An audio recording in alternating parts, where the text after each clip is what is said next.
Welcome to an absolutely beautiful night in a beautiful ballpark, Citi Field. It's the Subway Series that continues, and we are in prime time on Fox, as it is the Saturday game of the week, the Yankees and the Mets. And now welcome to the broadcast booth, everybody. I am Joe Buck. That is Tim McCarver. These are two New York teams that are in very different spots so far this season. For the Yankees, Tim, it's easy to forget how well they've started, how well they're playing. Good record. They're 4 games out behind the Rays that are just running away with things in the East at the moment. The Mets, a lot is writing for this last-place team on this series. Well, that's a huge story in New York City, and that's the job status of Jerry Manuel. But he's kept his sense of humor, and think about how difficult that is when his free agent left fielder has 1 home run, David Wright with all those strikeouts, and more importantly, the woes of the Mets because 3 of their 5 starters, 2 on the DL and 1 in the bullpen. But the good news for the Mets, they have Mike Pelfrey on the mound tonight. He is one of their top 2, taking on Phil Hughes of the New York Yankees. We are glad you're with us. Anything can happen in a Subway Series like last year. Castillo drops a fly ball, Yankees win. A-Rod passes Reggie Jackson on the all-time home run list. And also against the Mets, Mariano Rivera records his 500th save. Get ready. Here we go. Baseball next on Fox.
Guys, you there?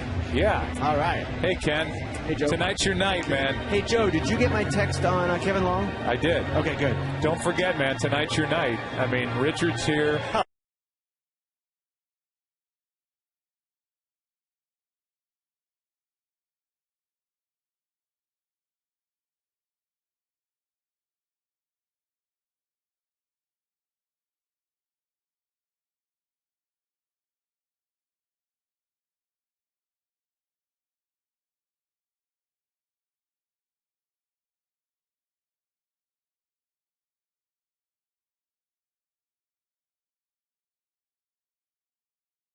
Through the clouds, and it's just a beautiful night here in Flushing, and they are honoring some of the Mets from the year 2000. Edgardo Alfonzo throwing out the first pitch in this game tonight, brought to you by Budweiser, official beer of the thirst inning. The beer that starts with full flavor and ends with a crisp, clean finish. Budweiser, it's what we do. So Edgardo Alfonzo throws out the first pitch, shakes the hand of Rod Barajas. He walks away, and here is the lineup for the Yankees, brought to you by Taco Bell. Think outside the bun. How do they stack up? This is their lineup for the National League City. No DH, so they started off with Derek Jeter at short, then Brett Gardner bats second, off to a terrific start. Teixeira is heating up in the month of May. Then Alex Rodriguez with his 6 home runs. Cano hitting .335. Nick Swisher is back in there. Francisco Cervelli, the catcher. Randy Wynn, the switch hitting left fielder. And Phil Hughes, with his record of 5-0, is on the mound and batting 9th. And here's the right-hander Mike Pelfrey, who has got at times overpowering stuff, and Tim, clearly the number 2 starter for the Mets. He's had a very good start to this season. The only start that was not good for Mike this year against the Philadelphia Phillies, when the Phillies scored 6 in the 4th inning. That was back on May 2nd. There's a scouting report, which you worked on last night, and a little look at the stuff that he will bring with him to the mound here this evening. And also Jerry Manuel telling us that against left-handed batters, throwing the curveball for strikes.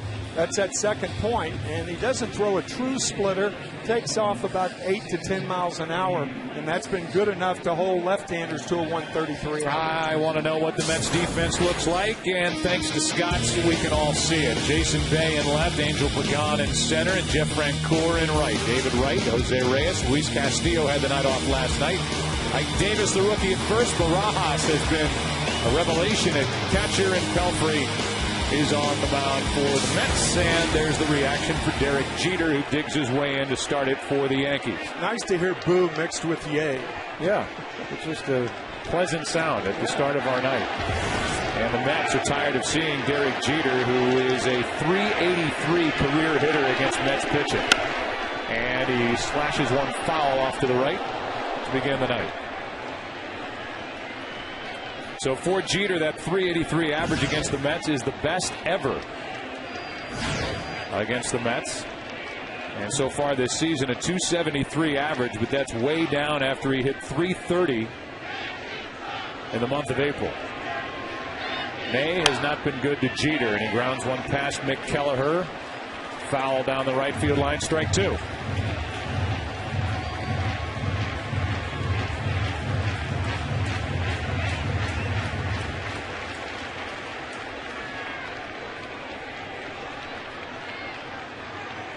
After Jeter, it's Gardner, and then Teixeira, and that's ball 1 down and away. I know if you're a viewer, you may be thinking, what can I see Derek Jeter do tonight that he's never done before? Well, he's 3 hits shy of 2,800 hits.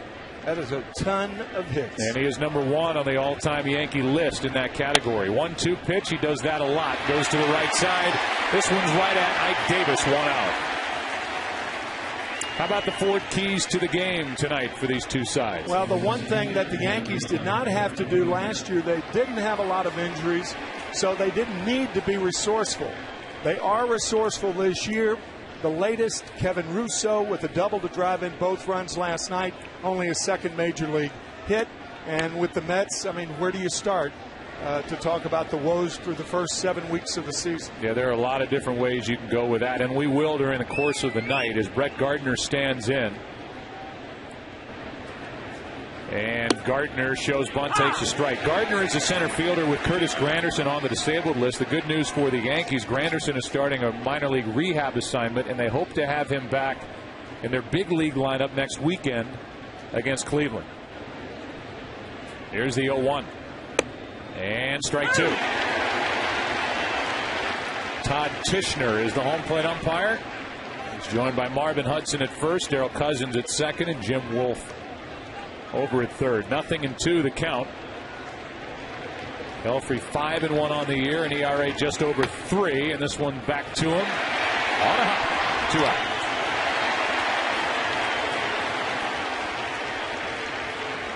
So 2 up, 2 down with a couple of ground outs, and here is Mark Teixeira. If you look at the Yankees so far this season, they are 26-16. They're 4 out behind Tampa Bay. Rays lost last night to Houston 2-1. The Yankees gained a game in the division. Shift on the infield as they play Teixeira to pull. 93-mile-an-hour fastball misses ball 1. It has been the starting pitching, and to be more direct about it, the top 4 in the rotation for the Yankees. It's a big reason why they're off to this very good start of 10 games over the 500 mark, and Phil Hughes is a big part of that. So it was that man, Sabathia, who gets the ball tomorrow night. Javier Vasquez we just showed you, was terrific last night. 6 innings, 1 hit, and flashed the form that he showed most of the time last year while pitching for the Atlanta Braves. There's a strike.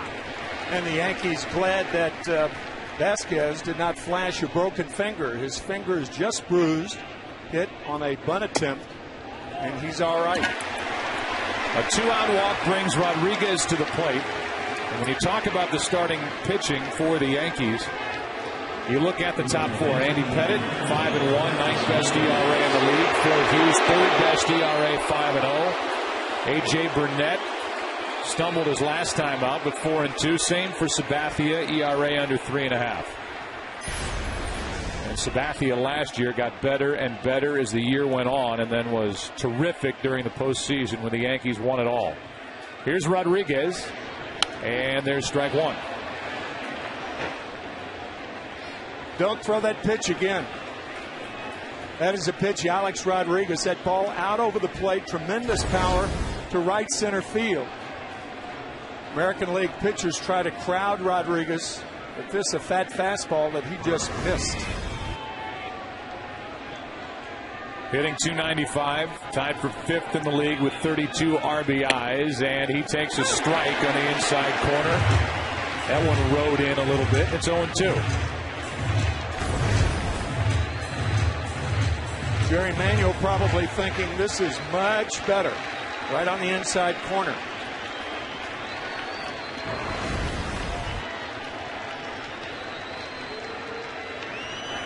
Barajas sets up inside again, and this one out over the plate. Rodriguez a base hit to right.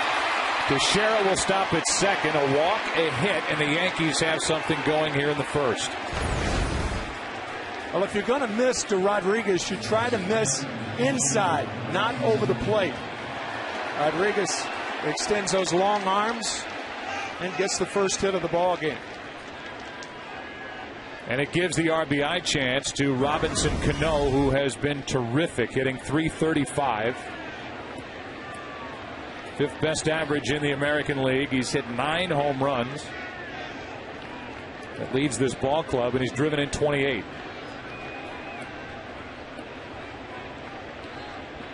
So the Mets lost last night. They're 3 games under 500. They are 7 games behind Philadelphia. And here's a fly ball into left center field. Back to get it, Jason Bay. And after the walk, after the hit, Cano flies to left. 2 left after a half. It's Citi Field, no score.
Brought to you by Taco Bell. Think outside the bunt. Jose Reyes leads it off at short. Luis Castillo. Then Jason Bay. Ike Davis, the rookie. David Wright backs up Ike Davis and Angel Pagan. Rod Barajas has been great. He's hit 10 home runs. Jeff Francoeur bats 8th, and Mike Pelfrey is the pitcher batting 9th. And here's Phil Hughes. There are his numbers. Stumbled his last time out against the Red Sox, but a 5-0 start. He developed a changeup in spring training, said Dave Island, the pitching coach of the Yankees, and that has made him a completely different pitcher.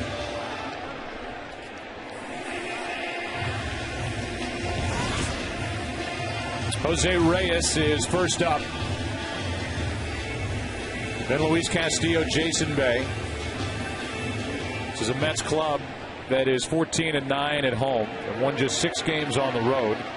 And they've lost 8 of their last 10. You look at the defensive positioning for the Yankees as they play Reyes to hit it the other way, and a big swing and a foul for strike 1.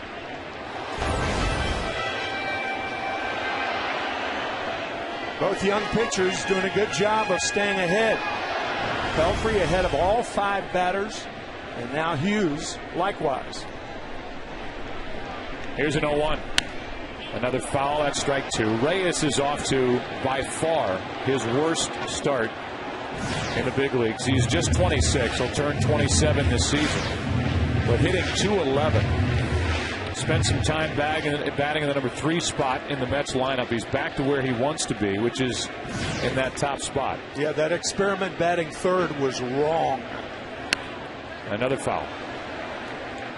And the numbers were terrible for Reyes. He hit .207 in the 3rd spot for 20 games, 6 RBIs.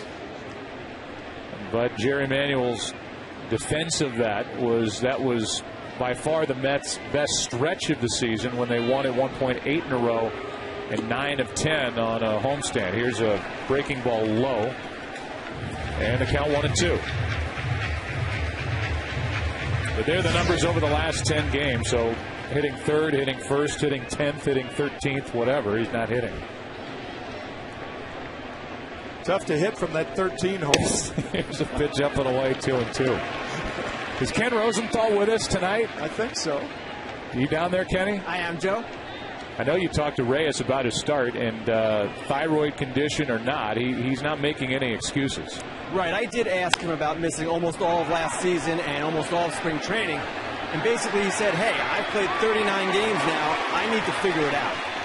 Well, he's 0 for 1 today as he pops up to 3rd, and Alex Rodriguez right at the bag hauls it in for the first out, and Luis Castillo will be the batter. We will talk to Jerry Manuel during the course of this game. We'll obviously talk to Joe Girardi as well during the course of this game. And these two managers are in different positions here in 2010. Girardi coming off a world championship, trying to navigate through injuries.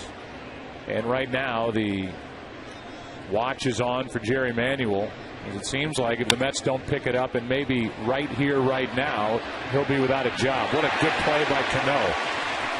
Had to charge it, got it out of his glove, and basically whipped it sidearm to Sheriff for the out. The Yankees defense is presented by Scott. It's Wynn, Gardner, and Swisher in the outfield. Alex Rodriguez, Derek Jeter, Robinson Cano, and Mark Teixeira on the infield. Cervelli does the catching with Posada on the DL, and Phil Hughes is in the middle of it all with his 5-0 record. Here is Jason Bay. And his production, his power has been a major disappointment. Strike 1 over the inside corner. A career high 36 home runs last year with the Red Sox. He has 1.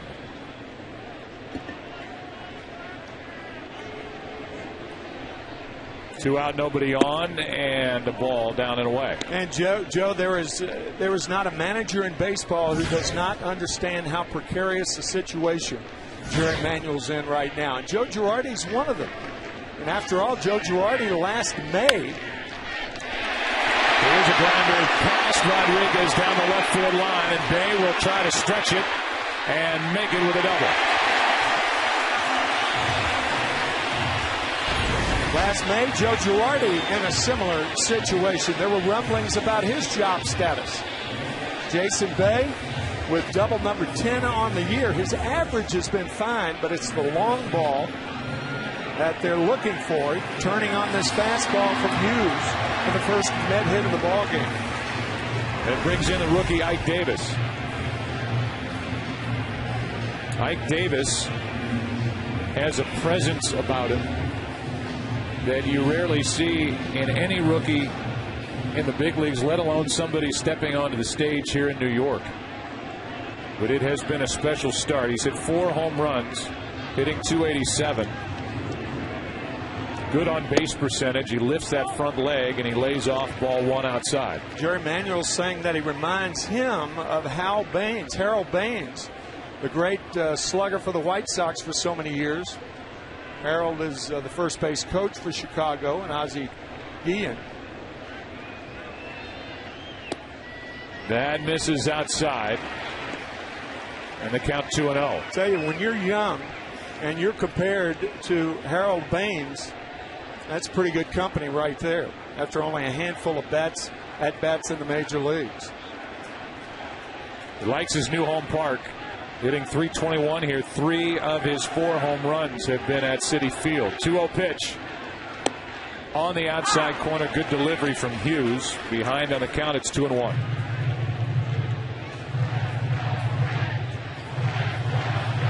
Mets trying to strike first after Pelfrey got around a 2-out walk and a hit by getting Cano on a fly ball to left in the top half. Here's the 2-1. It's 2-2. 93 miles per hour from Phil Hughes. Francisco Cervelli, you may have noticed, looks like he is flashing a catcher's manicure behind home plate. Almost looks like there are extensions on his fingers. That obviously is to give Phil Hughes an idea. A little white out, never heard anything. Here's a foul out of play off to the left. I don't think I've seen a catcher go to that length. No, I agree. I mean, normally it's white out on the nails. Yeah. But this is like either white out or some sort of silver paint that goes up his finger. It's an odd look.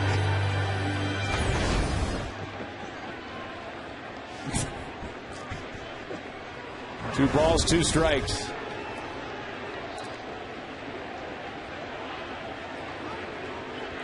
Like Gene Simmons giving signs back there.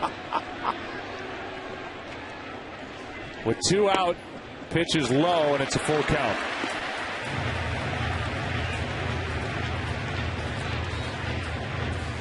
Bay with a double. There's Dave Island, the pitching coach for the Yankees.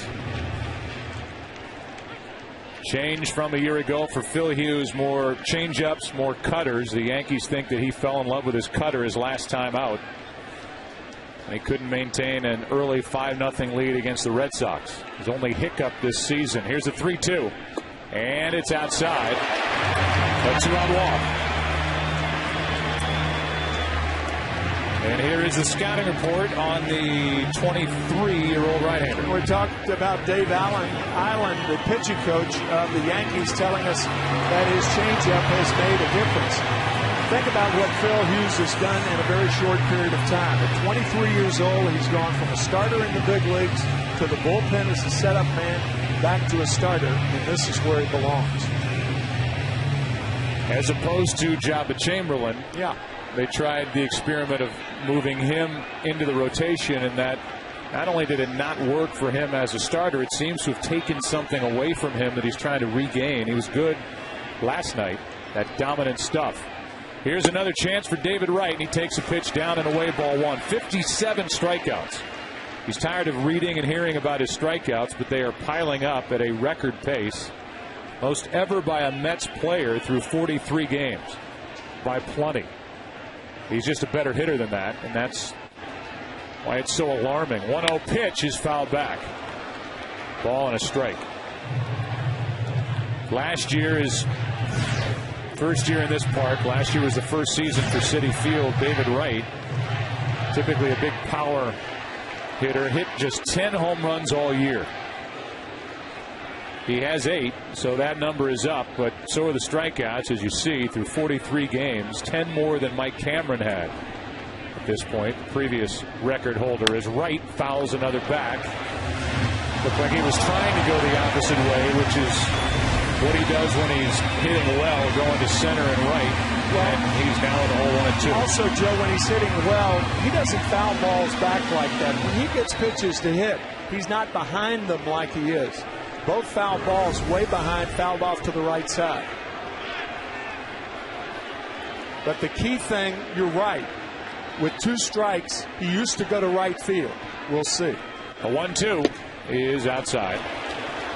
And I'm sure for David Wright, or any hitter that struggles with strikeouts, it appears to them like every time they look up at the scoreboard, there are 2 strikes up there, and here he is. With a 2-2 count, 2 on, 2 out, trying to put the Mets on top here on a Saturday night.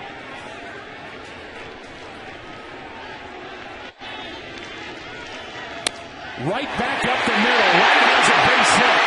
Jason Bay will score. The Mets strike first tonight, 1-0 for the National League side as David Wright gets it done.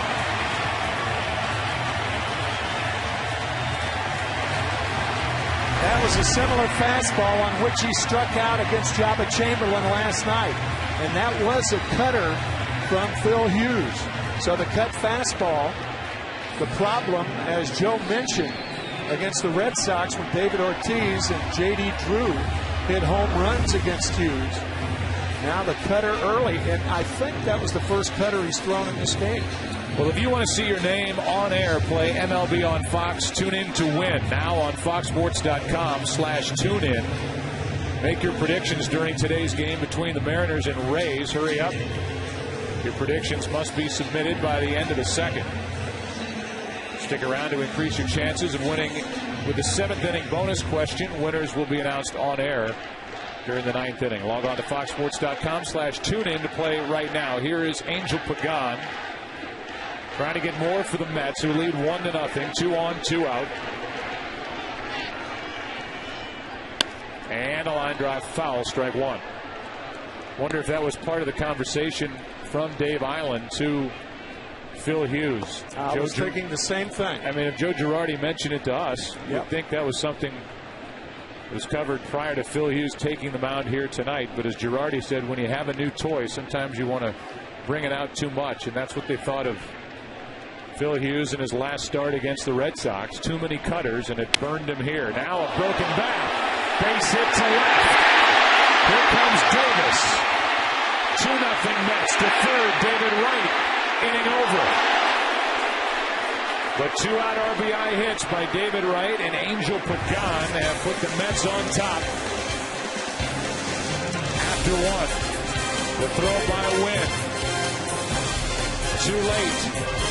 The throw to third to get David Wright. 2-0 Mets after 1 in Queens.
Angel Pagan drives in a run, but actually should have driven in 2 runs. Watch David Wright. He stops at second base and then continues to third. Had he continued around second and gone into third, he would not have made the third out at third base. That is a base running taboo no-no, and David knows it. So back to work is Mike Pelfrey. Got around a walk and a hit in the first inning. And here's Nick Swisher with Cervelli and Randy Wynn to follow as we move to the second inning. 2-0 Mets.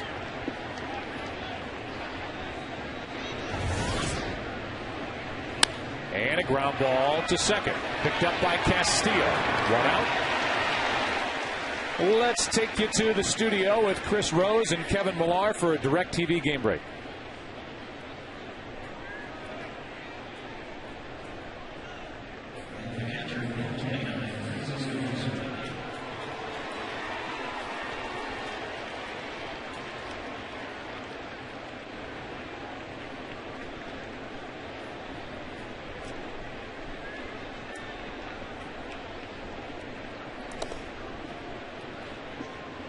Thank you, guys, and it's good to hear the voice of Kevin Millar in our studio. He was always a guy that, Tim, we enjoyed being around when he was playing with the Boston Red Sox, and a big part of changing the attitude around that club and really giving them some life. Chris Rose better cowboy up tonight. Here's an 0-1 pitch. Cervelli takes the ball down and away.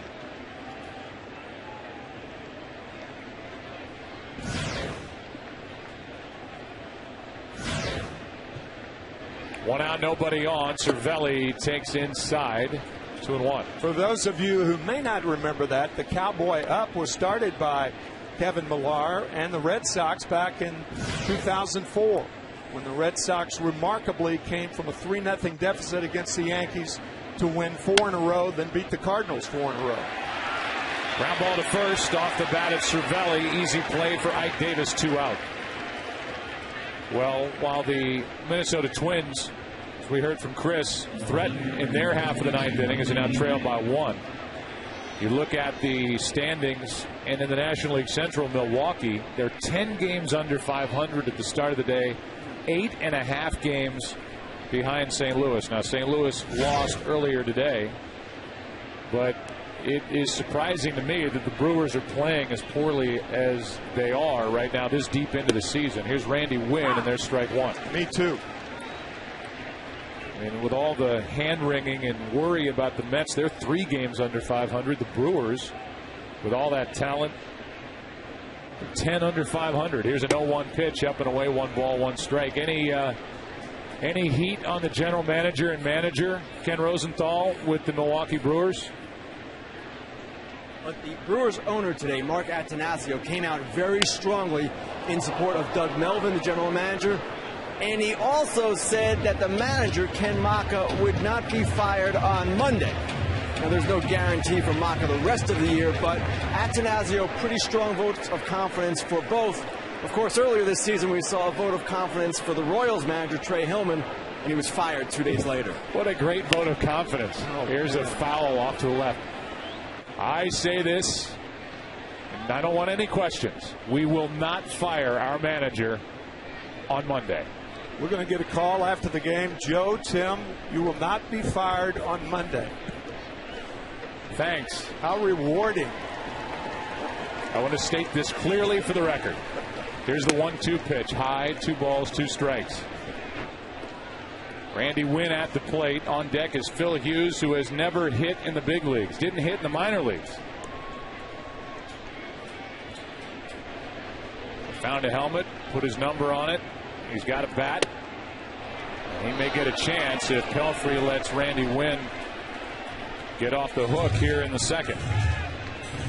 Ground out by Swisher, ground out by Cervelli. A 3-2 count on Randy Wynn.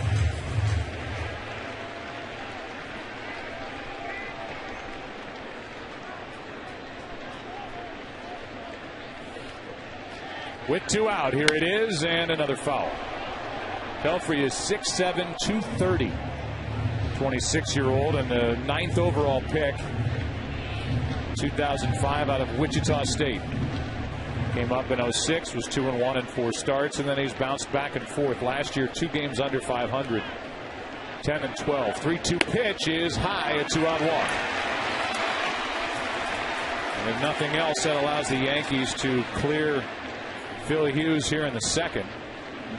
Unless Phil's going to do something special here with his first major league at bat. Last time Phil Hughes had an at bat was 7 years ago as a senior at Foothill High in Santa Ana, California.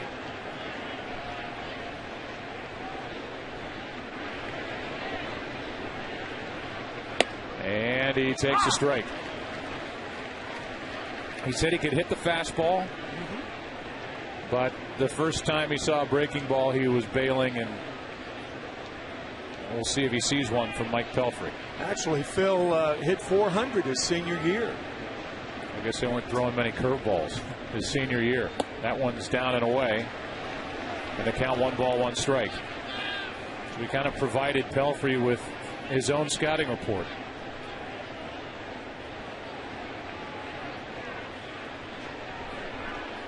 Packed house here at Citi Field. They had the biggest crowd ever in this park here last night, over 41,000. 1-1 pitch is chopped at the plate, foul ball. And strike 2.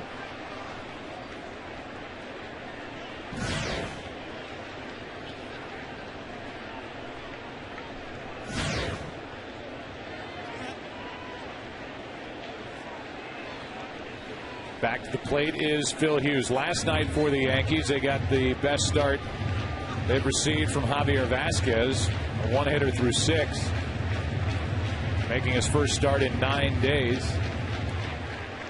Jabba Chamberlain set up Mariano Rivera, and Joe Girardi's team had a 2-1 win. Here tonight, it's the Mets on top. 2-0 as we play in the second, and a 1-2 pitch from Pelfrey. Pretty good rip. 94-mile-an-hour fastball. It's still 1-2.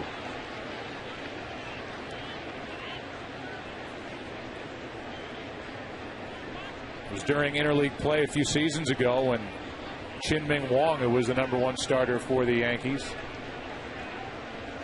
injured his foot running the bases at Houston. Last night, a grand slam was hit by Brad Penny for St. Louis, and then he ends up on the disabled list.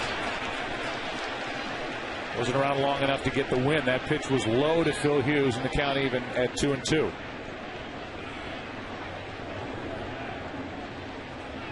Think about valuable commodities, and that's what all pitchers are in baseball. It's such an important part of the game. Having them hit, bad idea and unfair. And the chances of injury much greater to American League pitchers who have to hit, in Phil Hughes' case, for the first time. But we heard from Kevin Millar during the pregame that's his favorite part about interleague play. Yeah, that's true. Is watching pitchers who can't hit act like they can hit and then attempt it. Although I will say Phil Hughes, for his first big league at bat, has had a couple of good swings. He has not had a swing and a miss yet. 7th pitch of this at bat, and he grounds to short. Reyes shows off that arm, and the inning is over. So a 2-out walk. Pelfrey gets around it, and the Yankees have stranded 3. What a beautiful night in New York. 2-0 Mets after an inning and a half.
Welcome you back. We move to the bottom of the second. MLB is proud to support Stand Up to Cancer. Visit standuptocancer.org to learn how you can help us in the fight against cancer.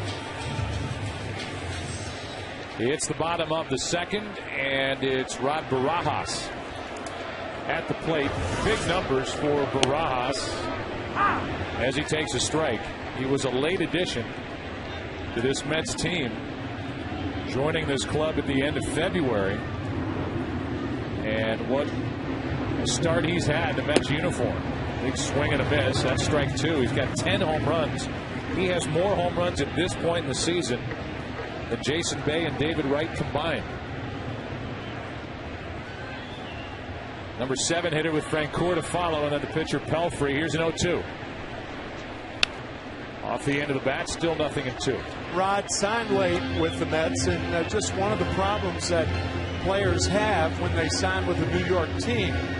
Rod and his wife Stacy have 6 children. So Rod trying to find and rent a van big enough for his family. They don't have big vans in New York City. So that was among the biggest things. Not the high fastball, but vans to fit his 6 children and wife in. Here's a fastball for a swinging strike 3, and that's the way the bottom of the second begins. You mean to tell me you can find anything in this city, but you can't find a large van to carry 6 kids around? It's a problem. It is a real problem. Jay Horwitz, the public relations director of the Mets, telling me that it's one of the problems. As far as Jeff Francoeur is concerned, he has 3 big dogs, and you can imagine the problems that Jeff has. He and his wife with the 3 big dogs, introducing them to concrete.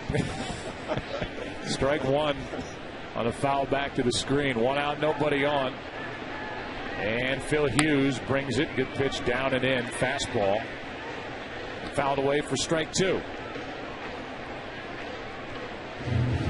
Francoeur was on the bench consecutive games on the most recent road trip. It was not a good trip for the Mets. 2-6. And a wasted pitch up high at the letters to Francoeur. Ball 1. On deck is Pelfrey. On 1-2. Francoeur fouls it away.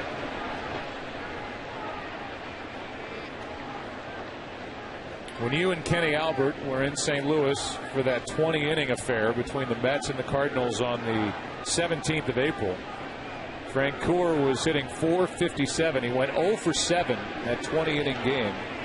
And he's hit .155 since. And he pops it up here in foul territory for Teixeira. 2 out. Mets went on right after that game to win 8 in a row. And a lot of the players were saying that was a game that brought them all together. And since that time, after that 8 in a row, they have fell on horrible times. It was a late April tease from the Mets. But while they say Jerry Manuel's job is in jeopardy, I can't think of a manager alive or deceased who could manage this Mets team in its current state to the top of the NL East. Couldn't agree with you more. Say what you want about the in-game decisions by Jerry Manuel or moving Jose Reyes between the first and third spot in the order. The bottom line is the Mets don't have enough. And what they have, you're missing Beltran, who had January surgery on his knee, which was a shock to the Mets. You're talking about a 3 or 4 place hitter. You've got Jason Bay, who's got 1 home run.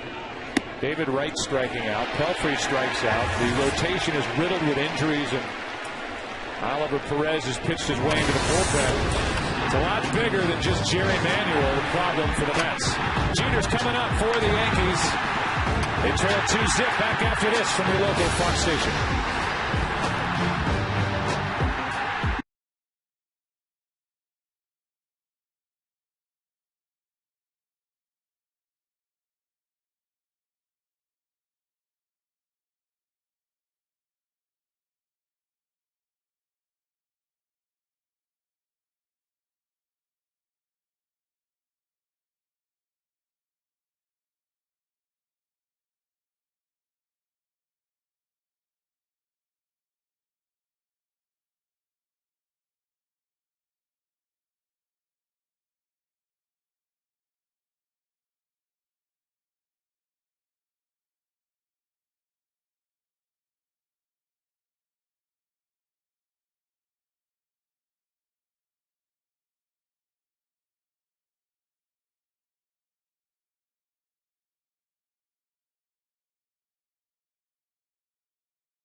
beautiful night. 70 degrees at the start of the evening, a nice breeze through the park, and Derek Jeter fights it off, and what a play by Ike Davis. Reaching for it, and he had just enough for out number one.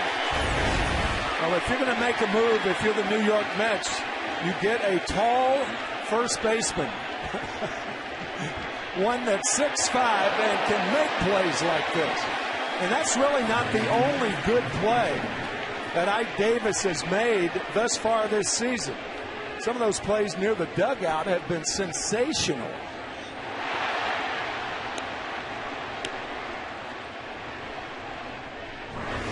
So Pelfrey gets the out on that soft liner that Ike Davis is able to get up and get. And here is Brett Gardner. And you're right, those plays, Tim, in front of the dugout, going over the railing into the dugout. And he hadn't been here that long, and yet he is showing that he can really handle himself over at first base. Good fastball that misses from Pelfrey. 1 ball, 1 strike.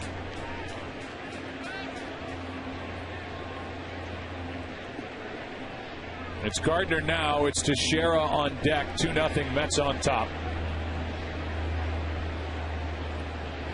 And a 1-1 pitch is down and in. 2-1.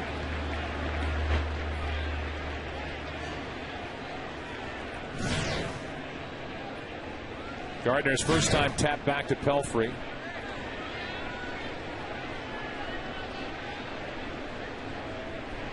And now a strike from Mike Pelfrey. 2-2. First pitch strikes 10 of the 11 batters faced. Wow. That's terrific. That's how success begins. And a foul tip caught by Barajas for out number 2 and strikeout number 1. And here are the plays. 3 times this season, Ike Davis has made a catch going over the dugout railing on a foul ball. April 21st against the Cubs, May 7th the Giants, May 11th against the Nationals. What a package. The last one ended the game, and now this one started the top of the 3rd. Yeah. Maybe the best music we've played on Fox in a baseball game in 3 years.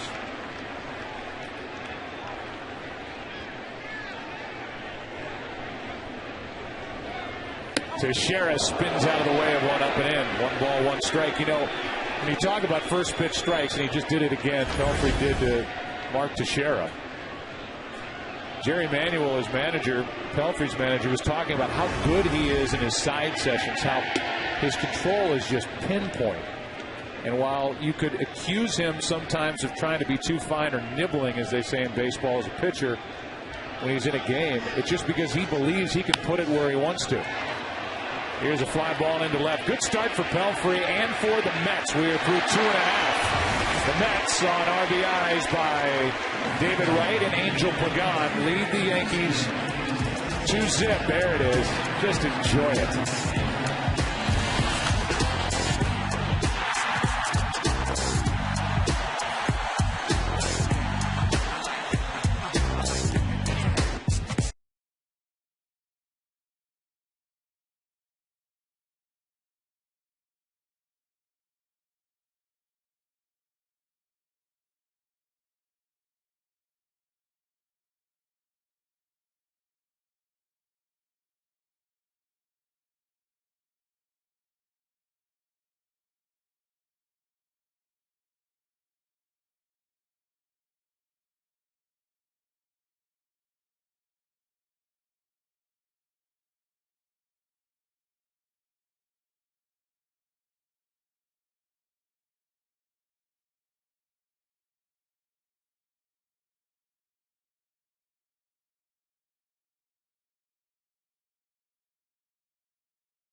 The third, and Jose Reyes up there hacking like he did in his first at bat when he popped up to third, fouls it away, strike one. 2-0 Mets.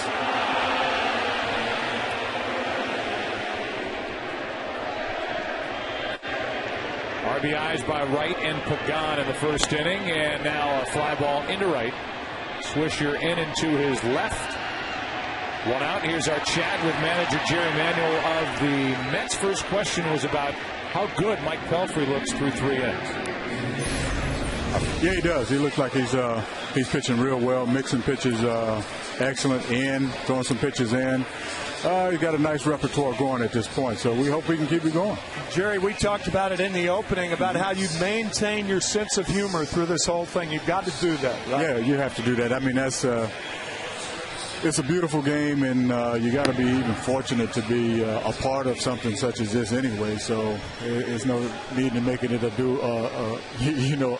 death type of thing. So you got to laugh at some things too, because it can be pretty funny at times. Yeah, we've seen you use that sense of humor, but you deserve credit for the class with the way you handle the questions that you get on a daily basis. And a guy who's gotten a lot of questions himself, David Wright, got a big hit for you in that first inning. Yeah, that was huge for us.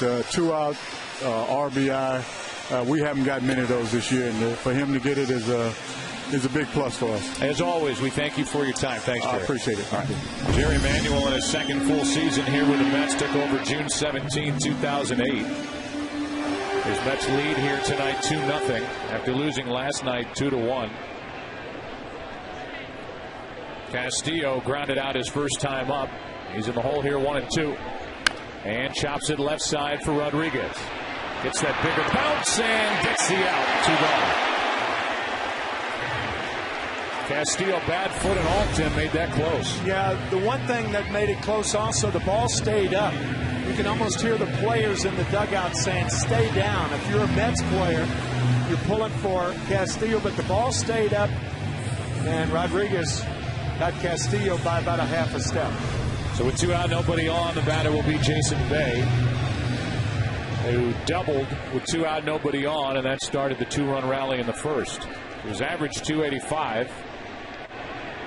Looking for his second home run, and he chased a high, hard one, strike one.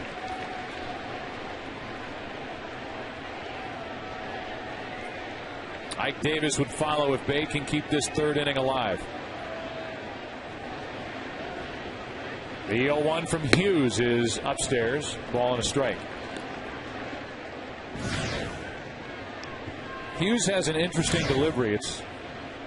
You don't want to say he's short arming it, but he just comes right out of his chest, it looks like, with his delivery, and he's got an above average fastball. There's a breaking ball. It catches the outside corner at the knees. Good pitch, strike 2. That was wicked.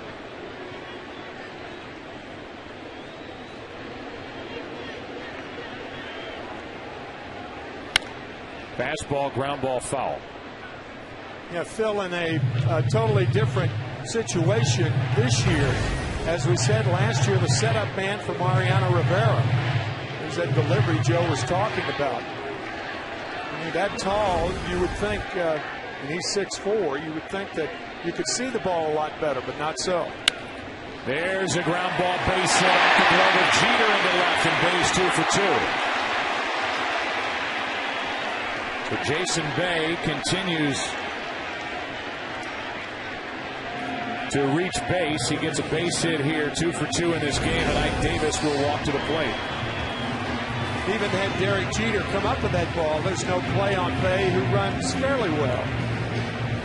Threat to steal, he has 5 stolen bases. He has not been caught. And now the rookie who walked and scored a run in the first, Ike Davis.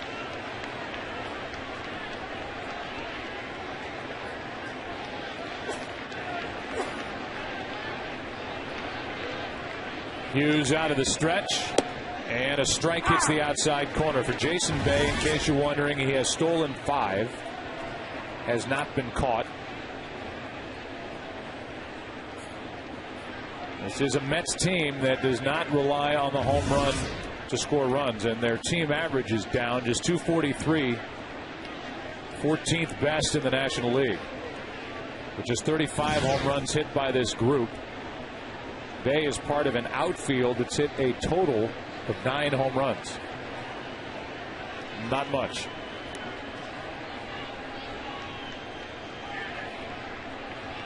So Minnesota ended up tying Milwaukee. They're 7-7 in the 10th. Here's the 0-1. Oh, Joe, when you compare the two ballparks, I mean, Yankee Stadium, the Yankees are in their second year there. Well, that's a launching pad. Here at Citi Field, the Mets trying to hit with these distances. I think eventually they are going to have to move the fences in. I don't think you can have your home team at such a disadvantage as the Mets are when other teams come in here with much better pitching than they have, and they win the low-scoring ball game. But the interesting part is people say, well, they also play on the road, so you have your chance, but it's a swing changer. It's got to get into your head, and it's got to change your approach at the plate, and those are habits you carry on when you take to the road. Yeah, that is exactly right. And David Wright, a good example of that. He played 81 games on the road last year, but still had only 10 home runs total. Way down from previous years. 1 on, 2 out, and a broken bat. The ground ball is foul, still 1-2. And then, frankly, this game, it's a more exciting product that you're putting on the field when you are hitting home runs. That's true. And this is a Mets organization that's trying to lure people back into the seats. They have the biggest drop-off in attendance from a year ago. In fact, they were giving away free seats to former season ticket holders this weekend's game, trying to get people back in the stadium and get them excited about coming back to watch the Mets. See just the 9 home runs hit by the outfield. Extremely low total, and the pitch is outside 2-2. As far as moving walls in, Ken Rosenthal, they did that out in San Diego, didn't they? Not really, Joe. And that park has proven to be an advantage for the Padres. You heard a lot of the same complaints about Petco Park in the early years, and now the Padres have turned it to their advantage. They're a pitching defense team, more athletic, and they're a big surprise this season. Only guy complaining about that is Adrian Gonzalez. Right. Well, he's hitting them anyway. Yeah, that's true. I mean, you think about David Wright, but that was a conversation that was going on in San Diego. They've now tailored their ball club to the ballpark. Here's a 2-2. Outside, full count. Well, we'll see whether this 7-week run for the Padres is going to produce in the long run what they produce early part of the season. I agree with you. I think it's a lot to ask with that team, with the youth that they have, pitching staff, the lack of experience, the lack of protection in the lineup for Gonzalez. That this is something that'll last all season, but if it does, I mean, it'll be one of the great stories in recent memory. That's outside, and for the second time, Ike Davis draws a walk. Those are the 2 walks in this game. That's it for the right-hander Phil Hughes, and it's 2 on with 2 out. And here comes Dave Island again. The second trip to the mound by the Yankee pitching coach, and it gives us a chance to look at David Wright pitch by pitch. 5 pitches, the first one outside. Then he's behind the fastball. And this is a pretty good pitch right there. That ball low and away. And we compared it to the pitch that Jabba Chamberlain struck David out on last night. Similar pitch, and he took it right back through the middle. So another opportunity for David Wright. He had this situation in the first. Show you what happened with a base hit. Got it again. 2-out hit by Bay, followed by the same situation, and David Wright trying to add to a 2-0 Mets lead here in the third.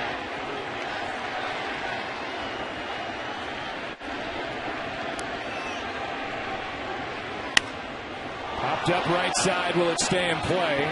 Swisher doesn't see it. Cano has to go a long way and can't get there.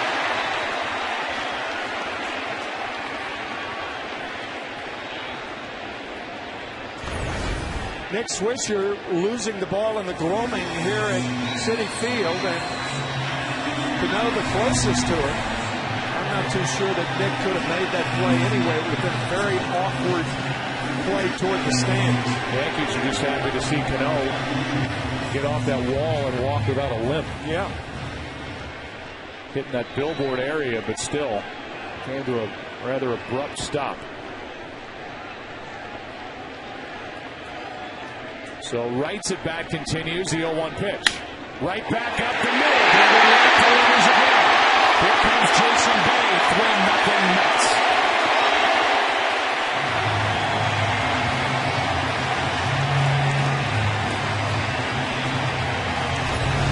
There's a relaxed face of David Wright.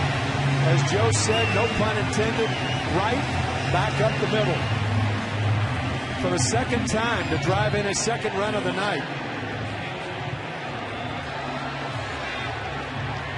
I'll tell you that the game of baseball, like a lot of sports, can leave you in the depths of despair, and then it can elevate you the next night, and that's what's happened to David so far tonight.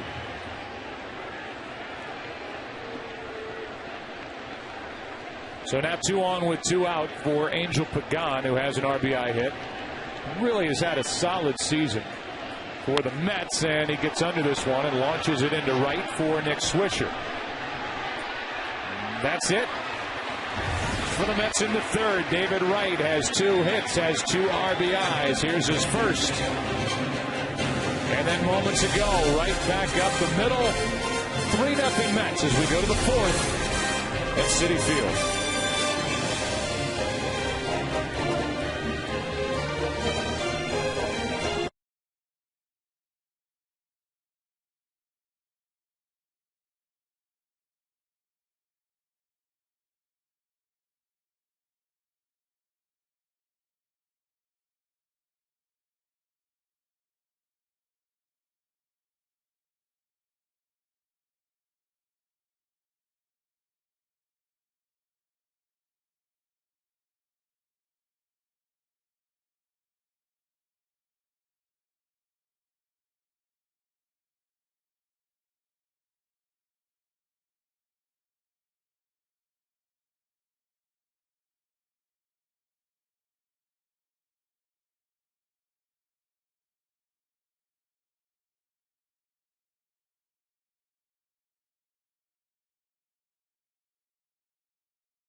Company of Major League Baseball. By Valvoline, guarantee your engine up to 300,000 miles. And by Holiday Inn, stay you with the official partner of Major League Baseball road trips. Up above, our aerial coverage provided tonight by DirecTV. The only way to watch every MLB game in HD. Call 1-800-DirecTV. Here's Alex Rodriguez. There's ball 1 low. A-Rod singled his first time. Will be followed by Cano and Swisher. 3-0 now the Mets lead behind their number 2 starter, Mike Pelfrey. Johan Santana, their ace, goes tomorrow night. There's a strike. It's 1-1. Typically when Rodriguez hits, the Yankees win. .356 average in their wins. 27 of his 32 RBIs. Hits just .212 in losses so far this year. That's inside. 2-1.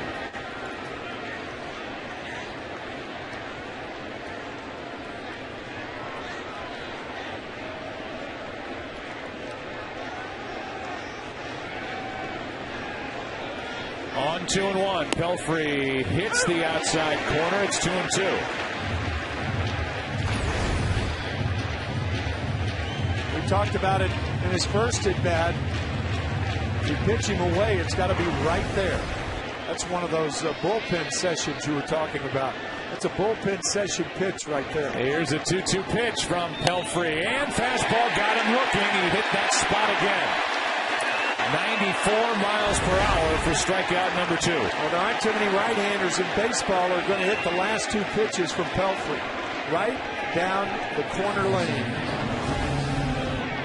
Visit your local Lowe's to cast your Scott's MLB All-Star ballot and enter for a chance to win a VIP All-Star Week experience. Compliments of Scott's. We're excited to be in Southern California, in Anaheim, home of the Los Angeles Angels of Anaheim, for the All-Star game coming up on the 13th of July. Angel Stadium, 8 Eastern, 5 Pacific. High def here on Fox. That's outside for ball 1 to Cano. Robinson Cano is working his way toward an all-star experience in Southern California. He went once, didn't get a chance to play in Pittsburgh a few years ago because of injury. He takes a strike. It's 1-1. But you start thinking about second baseman in the American League alone, and you think about Robinson Cano, Dustin Pedroia, Ben Zobrist, the Tampa Bay Rays. National League class of at position in the NL is certainly Chase Utley of the Phillies. 2 balls and a strike on Cano. Hard to believe that Robinson Cano, since coming into the major leagues, has more hits than Chase Utley. I didn't know that until tonight in the Yankee notes. Here's a ground ball to the right of Castillo. Good play. 2 out. We've said it before, Joe, and in our view, there's a man in your screen right there who's going to win an American League batting title someday. And he has really benefited moving up in the order with the departure of Hideki Matsui. He is the number 5 man, and he is protecting Alex Rodriguez, and it hasn't bothered him one bit. Nope. Here's Swisher. He's had a left biceps injury that's bothered him. Put him on the shelf for the majority of the week. And it was only bothering him when he was batting left-handed, which he is here. Just a mild strain, and he appears to be over it. Strike 1. An 83-mile-an-hour delivery from Pelfrey. That's getting exactly what they needed out of their 26-year-old right-hander. And missed. Ball and a strike.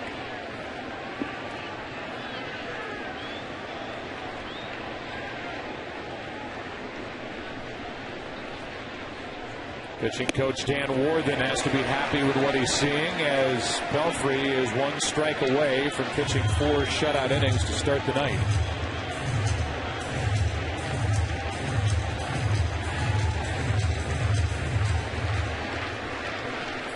Now they're in the 11th with the Brewers and the Twins tied at 7. That's inside. 2-2. You think about the sequence, and the sequence of pitches is so important, so vital to the success of any pitcher. But it was split finger, curveball, fastball, fastball. When you start a hitter off with 2 breaking balls or off-speed pitches, the fastballs that you throw after that, you can throw to a fastball hitter because the fastball appears to be faster than it really is. The 2-2 is inside, didn't hit him. Swisher dropped the bat, getting out of the way, and it's a full count. Up and into Teixeira earlier, and now to Nick Swisher. That's all part of the game. Get off of my plate if you're a pitcher. Got Swisher talking to himself, getting back into the batter's box. Can't blame him. It's a full count, 2 out, nobody on. Swisher grounded out his first time and now gets out in front of it, pulls it foul.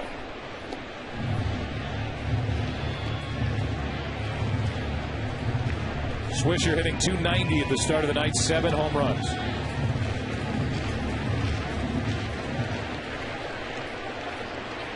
Yankees have won 7 of the last 8 against the Mets, played in the Met Stadium, whether it was Shea or Citi Field.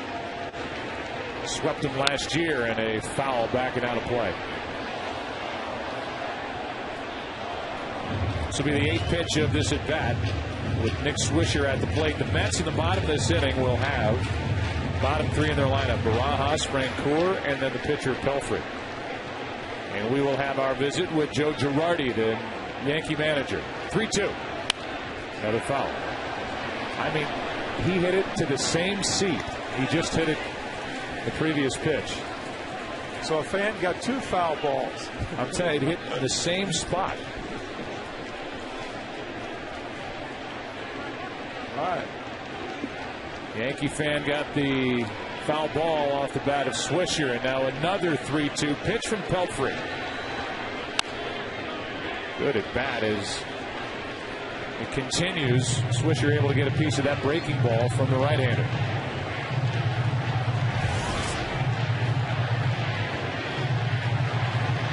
Yankees had lost 8 of 12 prior to last night's 2-1 win. They're 10 games over 500, but trailing here tonight. Another 3-2 pitch and a ground ball up the middle. What a good at bat by Swisher. He's on with 2 out here in the 4th. Yeah, that's a feisty at bat right there. 10 pitches.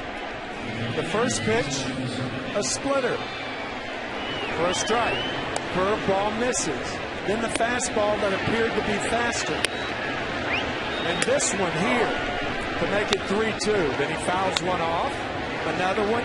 Same spot as Joe said. Another one. Base hit up the middle. I tell you, Kevin Long, the terrific hitting instructor for the Yankees, has to love that at bat by Nick Swisher. Here is Francisco Cervelli.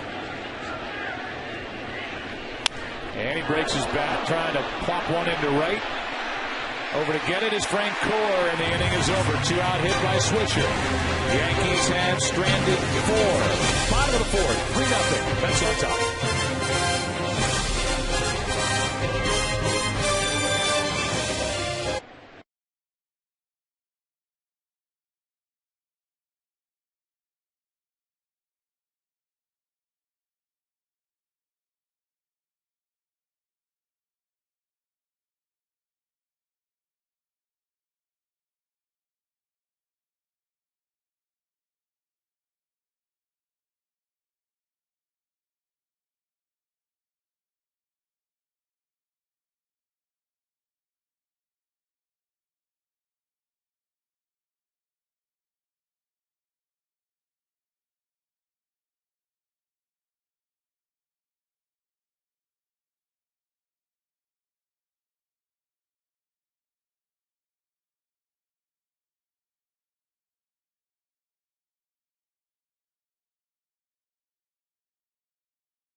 It's the interleague play Subway Series, and after losing last night 2-1, the Mets lead tonight 3-0. Rod Barajas is first up with Francoeur and Pelfrey to follow. Bottom three in the lineup for the Mets against Phil Hughes. We had a chance to visit with Joe Girardi, and we'll play that for you as first pitch misses to Barajas. Struck out his first time. Top home run total across baseball among catchers with his 10. Good breaking ball from Phil Hughes. A ball and a strike.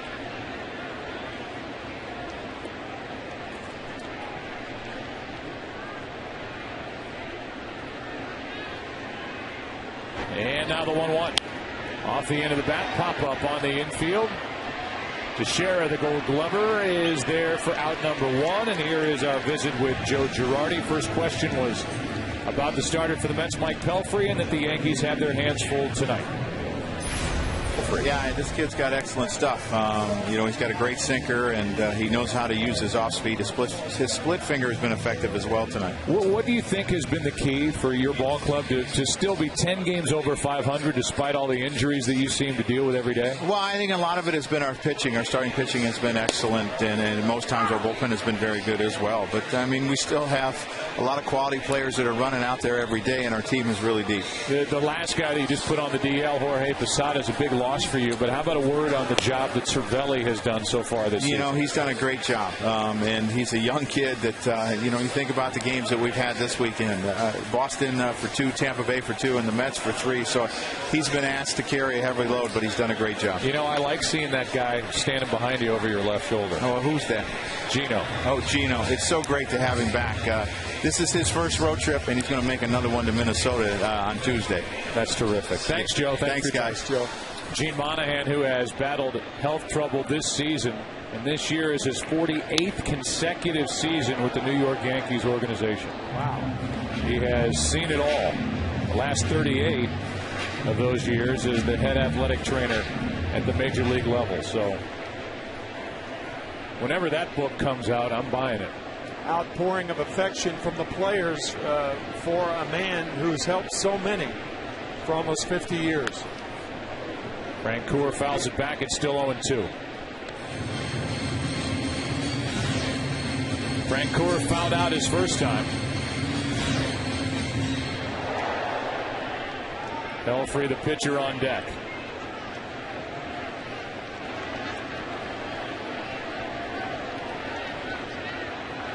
Here's a strikeout, number 3 on the night for Phil Hughes. Right now, a DirecTV game break. Here's Chris and Kevin in the studio.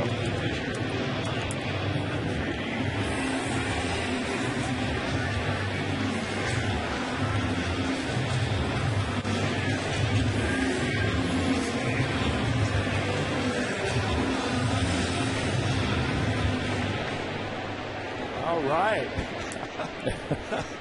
Thanks, guys. What a catch by Corey Hart and Wright to keep that game going and give the Brewers a chance to win in extra innings. Pitch is a strike to Pelfrey. Mike struck out his first time. Hughes has 3 strikeouts, 2 walks, and he's allowed 3 runs on 5 hits.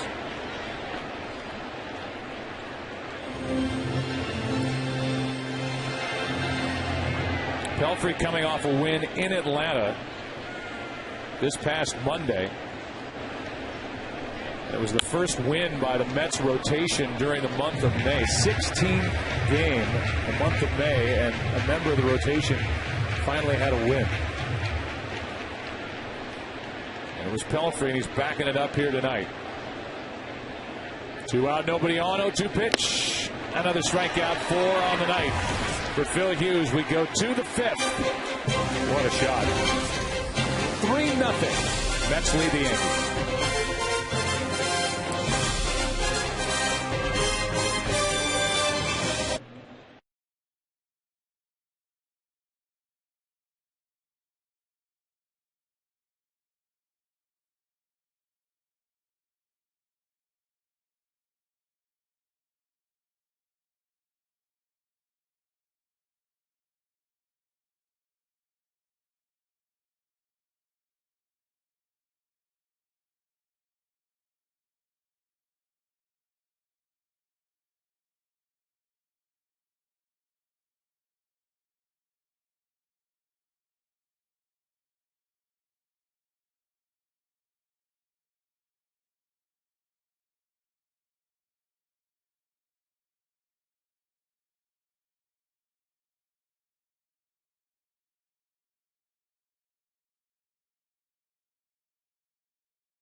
and 2/3 of the Jonas Brothers.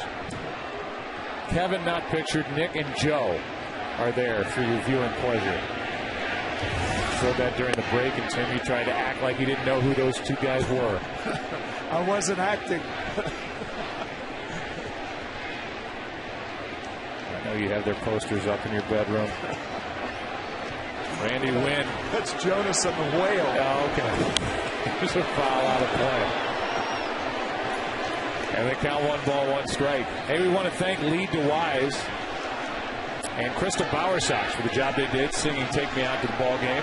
Did that at Dodger Stadium to help get us on the air tonight. Did a great job in the American Idol Finals Tuesday, Wednesday, 8 Eastern. It's down to 2. Lee and Crystal. And another season of American Idol will be in the books. There's a pitch that misses for ball 2, 2-1. Before the game, Matthew Morrison of the Fox show Glee sang the national anthem and did a great job. Terrific. One of the best we've heard in a long time. Here's a ball off Pelfrey, and that just kills it on the infield, and Randy Wynn is on to start the 5th for the Yankees. A base hit. And Pelfrey, with that 6'7" body and the reach, got up and got enough of it to turn it into a hit. That's exactly what happened, because had that ball gotten over Mike, then Castillo probably makes the play, even though Randy Wynn still runs fairly well. Brings in Phil Hughes. Saw him swing the bat. Now we will see if he can bunt. And Joe Girardi saw what happened when one of his pitchers bunted last night. You could see Wright squeezing in at third, looking for the bunt. And it's a decent bunt. Good effort and action by Hughes. The sacrifice is good. 3-4 with Ike Davis feeding Luis Castillo. There's John Maine, who was put on the disabled list yesterday. And you can read lips. They're still talking. He's still talking about the situation with his shoulder and him going on the DL. And you can tell by the eyes of John Maine that I agree with that, Joe. It looked like he said they haven't asked me how I feel. Yeah, that's right. And there's a discrepancy between management and John Maine. Maine says he's okay to pitch, or he feels no different now than he did at the beginning of the season. John Maine threw 5 pitches and was pulled from his last start against Washington. The Mets went on to win that game for a guy who's had shoulder trouble, had that right shoulder operated on. They're categorizing it as shoulder weakness. And now there's been a little war of words. Heck, there was in the dugout when he was pulled out of the game on Thursday. Well, in fact, you're going to see the same facial expression from John Maine here that you just saw in the dugout. Jerry Manuel had enough after 5 pitches in Washington. And then the two got into it in the dugout.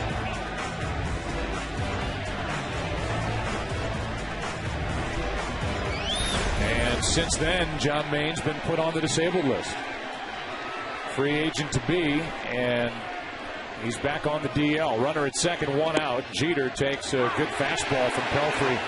Strike 1.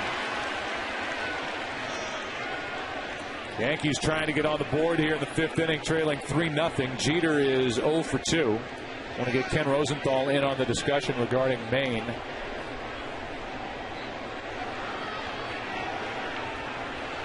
Here's a pitch in the dirt. Jerry Manuel had the quote yesterday. Somebody brought up pitching left-handed. Jerry Manuel was joking around the manager of the Mets and said he may have more stuff pitching left-handed, and then backed off that, laughed about it, and said he's competitive, a very competitive pitcher.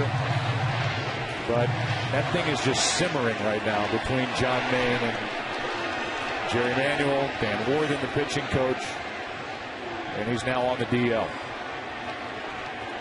Runner at second with 1 out, 1 ball, 1 strike. Jeter fouls it, strike 2. Ken Rosenthal, what more do you have on that situation? Joe, clearly the Mets are trying to look after John Maine's best interest, but you can question their style. And you mentioned pitching coach Dan Worthen. He said that John Maine is a habitual liar when it comes to his health.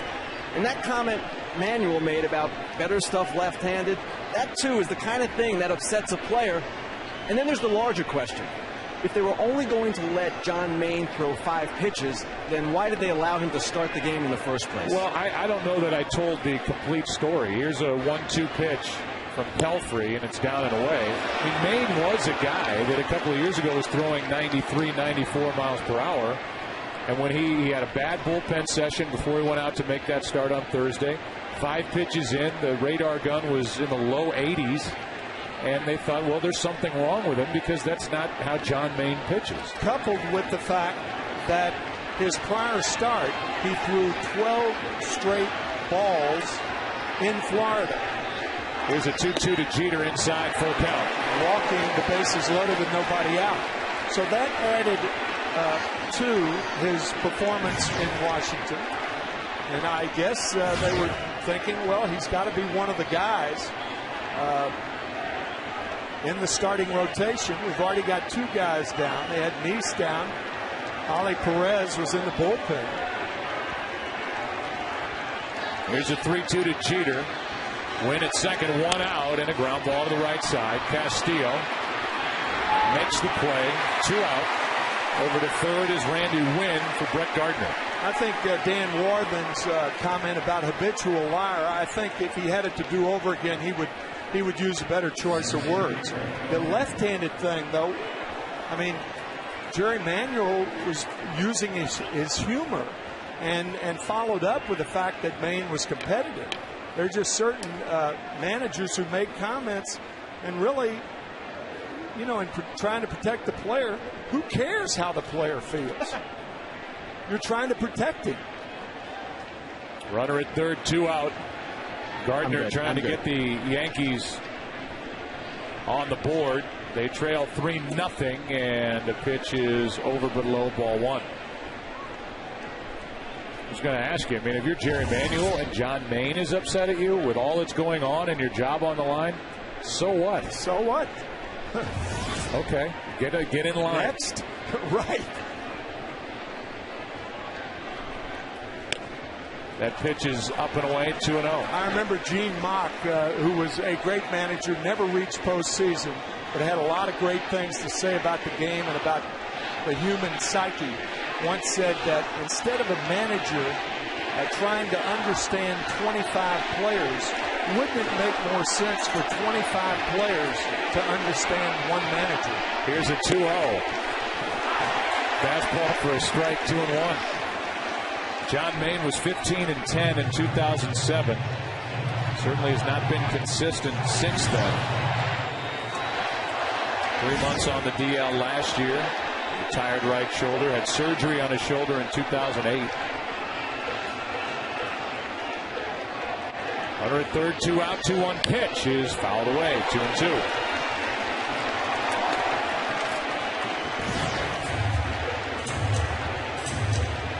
Leadoff hit by Wynn, an infield hit. The bunt by Hughes, a good bunt. Jeter grounded out. He's 0 for 3 tonight. In the 12th inning. A new ballpark in Minnesota. Tied at 7 with the Brewers. Here's a 2-2. Outside, a full count.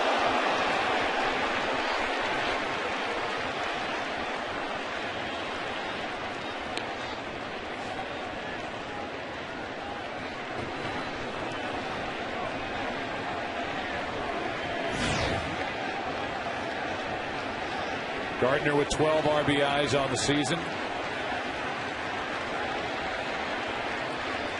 Looking for his first hit. And the Yankees 4th, and he grounds it foul outside third. Here's what Jerry Manuel, if he wants to pick up the newspaper, has to or gets to look at. With the Mets playing the way they're playing. It's the Daily News, the Post, right on down the line. One headline or back page picture and title after another. 3 balls, 2 strikes, runner at third, 2 out. And the strikeout ends the inning. Pelfrey has been outstanding. 3 strikeouts on the night. No runs on just 3 hits. His Mets lead the Yankees 3-0.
job with this ballpark.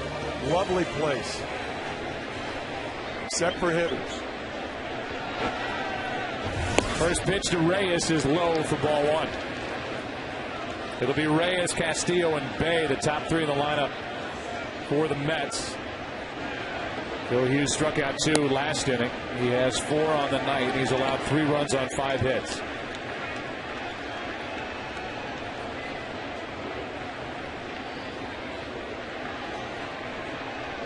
The 2-0 pitch from Hughes. Reyes pops it up. Left side, foul ball, and out of play. Well, Reyes is getting under so many pitches. He has a lot of fly balls and can utilize his speed by hitting the ball on the ground, particularly as a left-handed batter.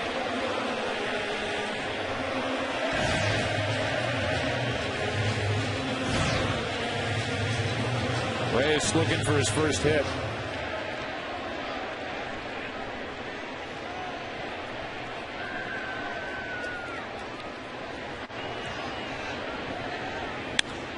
Gets under another one. Pops it into shallow left and easy for Wynn. 1 out. How about a DirecTV game break? How about Chris and Kevin?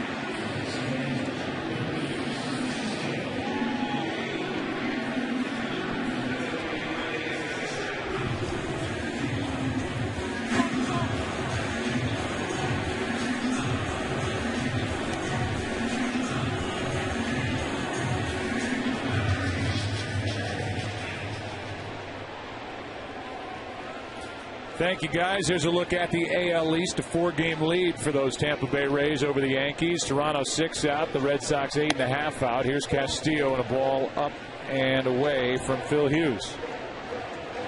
Castillo is 0 for 2. You think the Tampa Bay Rays are the best team in baseball? Yes.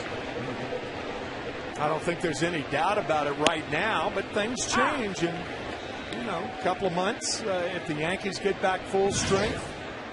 And I think that's the only way to judge it. Red Sox, it's very, very early. They're 8.5 back. Toronto's been a surprise. But I don't think anybody can refute the fact that through the first 7 weeks of the season, Tampa Bay's head and shoulders above any other team. You're right, though. You talk about the Yankees getting healthy, and really Tampa Bay hasn't had to go through a major injury. And you wonder if, they don't have the resources to go out and fill a hole if they run across a hole in their lineup. Right. If anything, create a hole by losing a guy like Carl Crawford, perhaps. Here's a pitch up and away, 2 balls, 2 strikes. The pitching is terrific. Still questions in my mind about the lineup, but it's been an unbelievable start. There's no doubt. And for as well as the Yankees have played, 10 games over 500, they're 4 games out. There's always the safety net for Girardi and the Yankees of the wild card spot. 2 balls, 2 strikes. Castillo trying to get on in front of Jason Bay, who has 2 hits in this game. And the next from the right-hander is up and away, full count.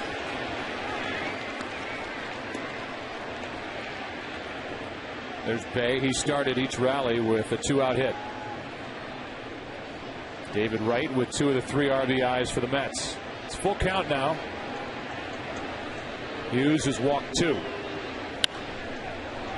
And Castillo fights it off. Showed you that shot of the Empire State Building going to break a couple of innings ago. And depending on which team wins this 3-game Subway Series, that team's colors will be displayed on all 4 sides of the Empire State Building on Monday. That's very nice, isn't it? Here's a 3-2 again from Phil Hughes, and it's ball 4. It barely missed. Castillo kept peeking in there to make sure it was ball 4 on his way to first. Here's a Verizon game summary.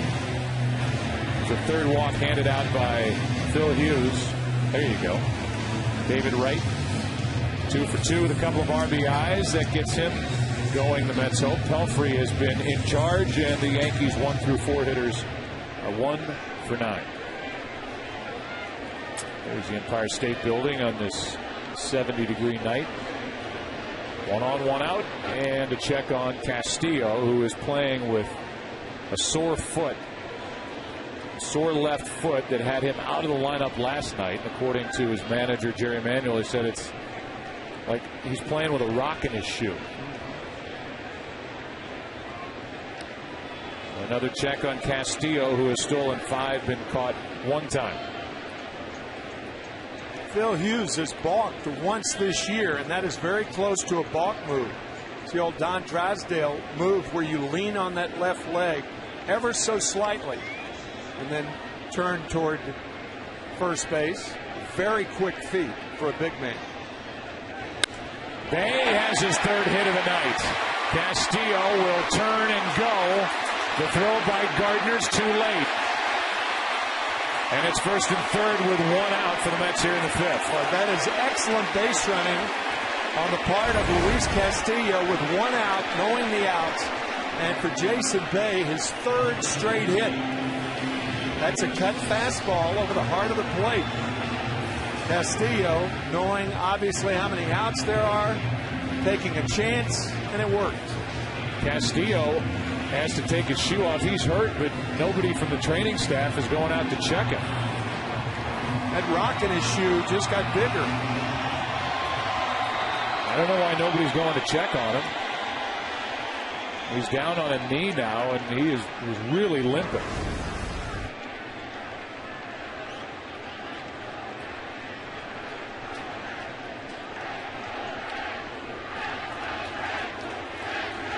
So he's able to continue.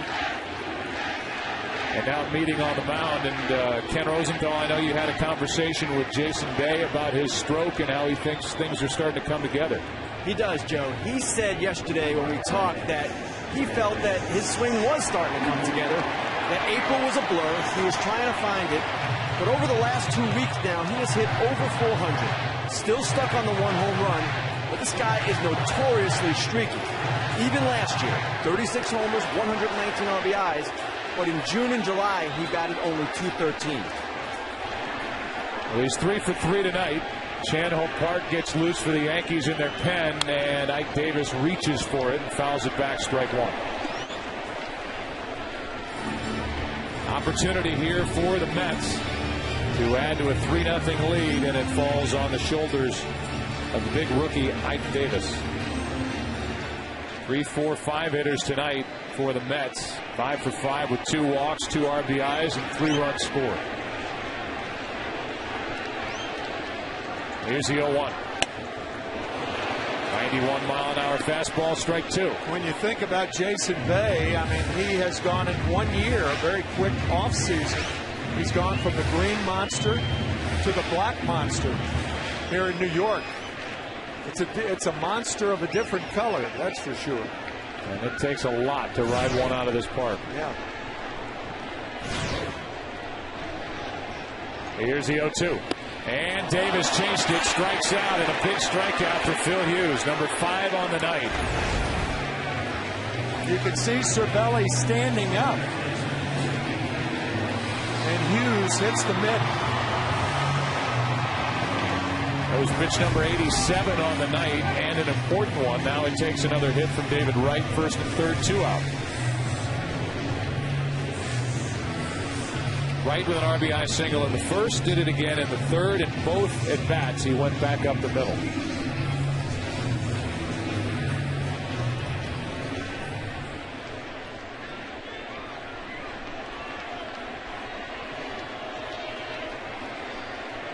Last night a couple of strikeouts, 57 on the season for David Wright.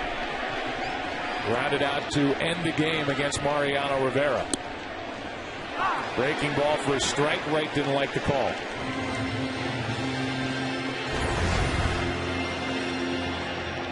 David thought it was outside, but that was a good pitch. Yankees in their half of the 6th will have the heart of their lineup. And Phil Hughes is 1 strike away from keeping it a 3-run game.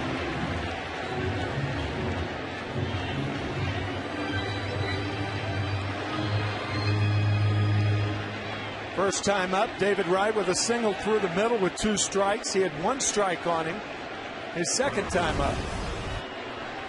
This could be a huge lift if he could get a base hit here. 92, and Wright got a piece of it. With Cervelli standing up again.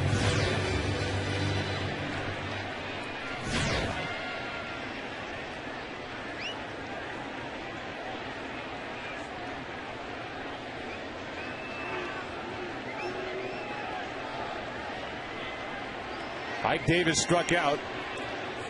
Reyes led off this inning, fly to left. A walk, then a hit followed. And the 0-2. Up again. How does a hitter not see a catcher stand up? Well, I couldn't agree with you more. I don't like that play. I've never liked it. It's something that has started. It's kind of a revolutionary thing over the last 5 years. You can hear the pounding of the mitt. You can hear it high. I mean, prior to that last pitch, Cervelli shaking his head no after he came back from the bench. Whatever that was, that's odd. Bay takes off. The strikeout ends the inning. Cervelli pumps his fist. Back-to-back strikeouts of Ike Davis and David Wright. Phil Hughes keeps it a 3-0 game.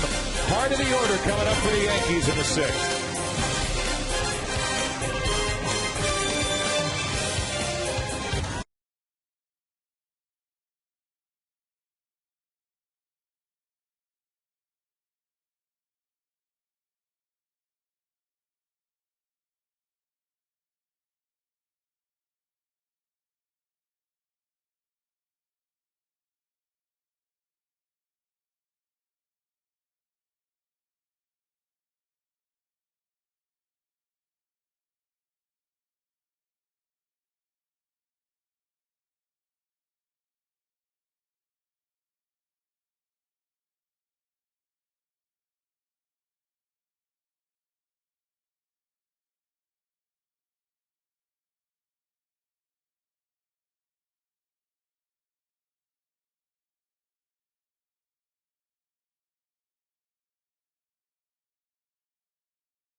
Part of the order for the Yankees in the top of the 6th.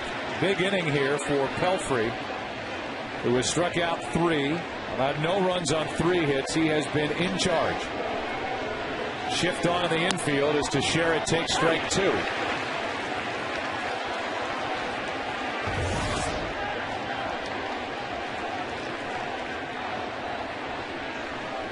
Up to 86 pitches on the night. Teixeira has to protect with an 0-2 count, and he takes strike 3 as Pelfrey rings him up. 4th strikeout of the night for the right-hander for the Mets.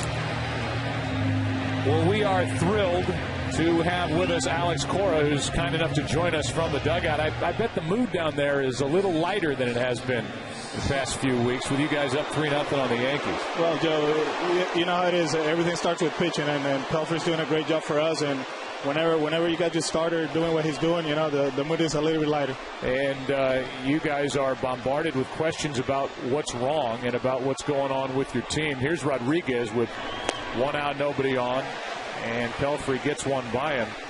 You've got 2 bona fide starters at the top of your rotation, and Pelfrey is showing here tonight just how good he can be.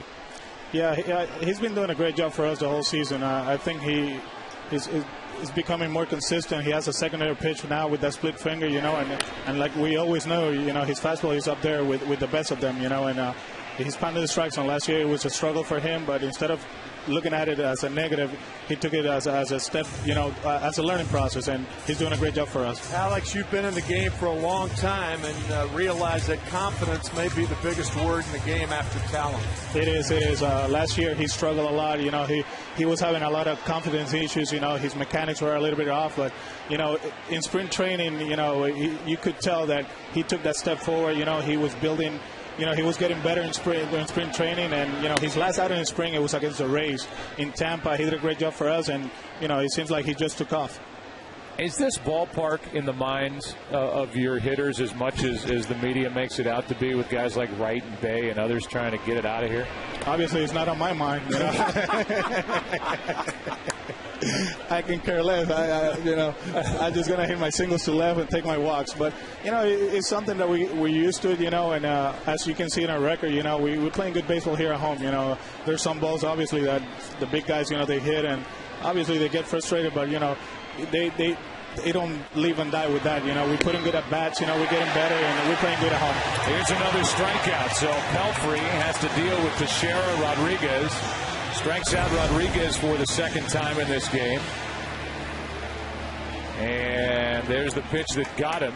2 out, nobody on. And everybody keeps saying, every time they talk about you, Alex, they say future manager.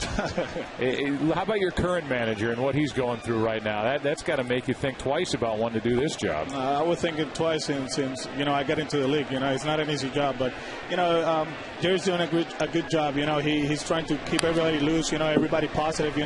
For how bad people think we're playing. We're playing around 500 baseball. And out of every series that we play, I think the one we really struggle was the one in Florida. And we play a lot of close games. We know we're going to hit. Jose Reyes is not going to be a 210 hitter. He's going to pick it up.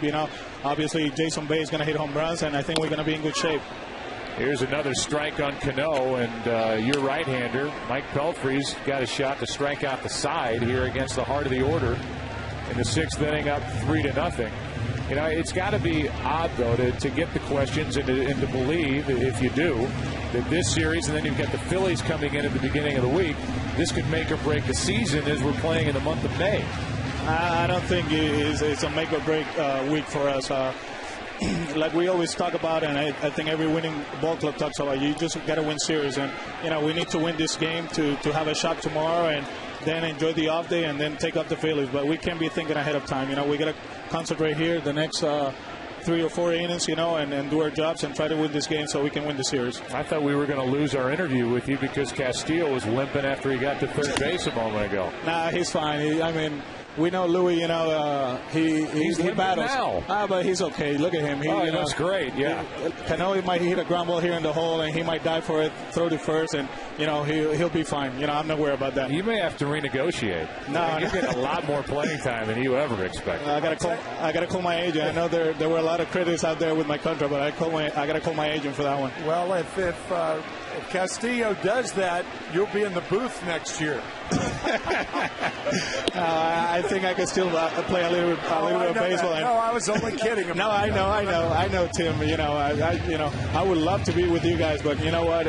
I enjoy it down here, and it's just like this night. You look at this game; it's a great baseball game, and a great night for New York, and we're enjoying this. 2 balls, 2 strikes on Cano. 2 out, nobody on here in the top of the 6th. Then a foul out of play. What's the deal with you, your singing voice, and the guitar? No, there's no singing. You just play? I just play. It was just. You sang a little Pearl Jam one night, I heard, right? No. I just a little bit of air guitar. That Rock Band game. I got the guitar in my locker.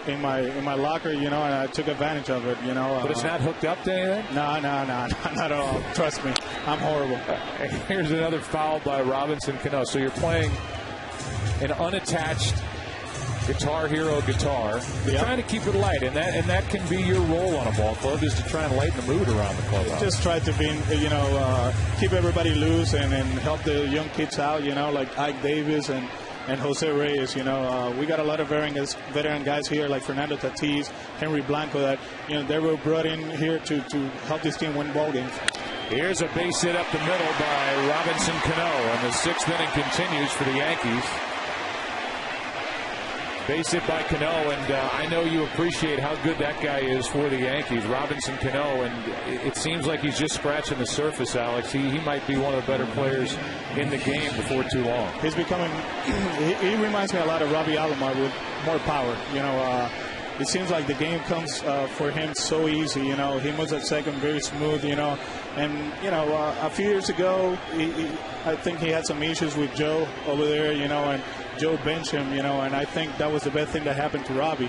And since that day on, I think he just took off, you know, and, you know, he's up there with the best second basemen in the game with the Utlys and the Petroias. But I would say this, for Cano and in defense of Torre or any manager, there were some lazy errors that he was making earlier in his career. And you say the game comes easy, and at times it looked like he would lay back or let up a little bit, and that's gone from his game now. So his game has changed from that. Yeah, I mean, the way he plays the second base, that play he made last night on David, you know, I think a few years ago it would have been, you know, a base hit to right and tie game for the Mets, you know, but, you know, he's playing great defense, and obviously he's becoming you know, he was a great hitter when he got here to the league, and now he's a more dangerous hitter.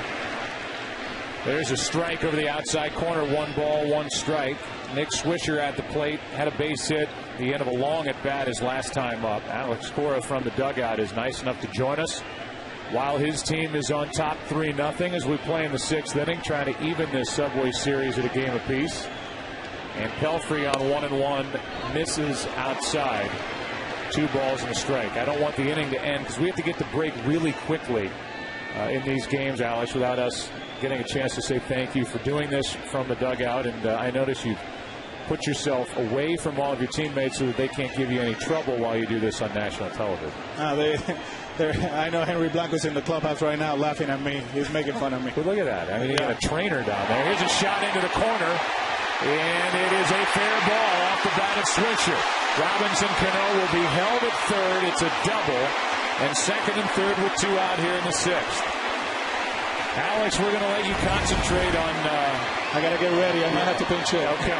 It's all. Thank you for joining us. Thank you, guys, and take care. All right. Alex Cora from the Mets dugout, and the Yankees have their best scoring opportunity here with second and third 2 out, and Cervelli coming up, and Dan Worthen, the pitching coach, coming out.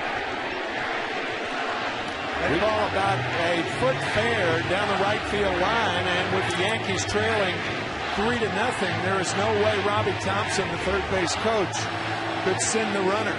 Holding Cano up. It's a pretty standard play with 1 out or 2 outs in a tie ball game. I think he may try to score him, but not under these circumstances with the Yankees trailing by 3. Up goes the stop sign. And Cano stays at third. So second and third 2 out. And Cervelli is coming up. We have another night of primetime Saturday baseball for you coming up on June 26th.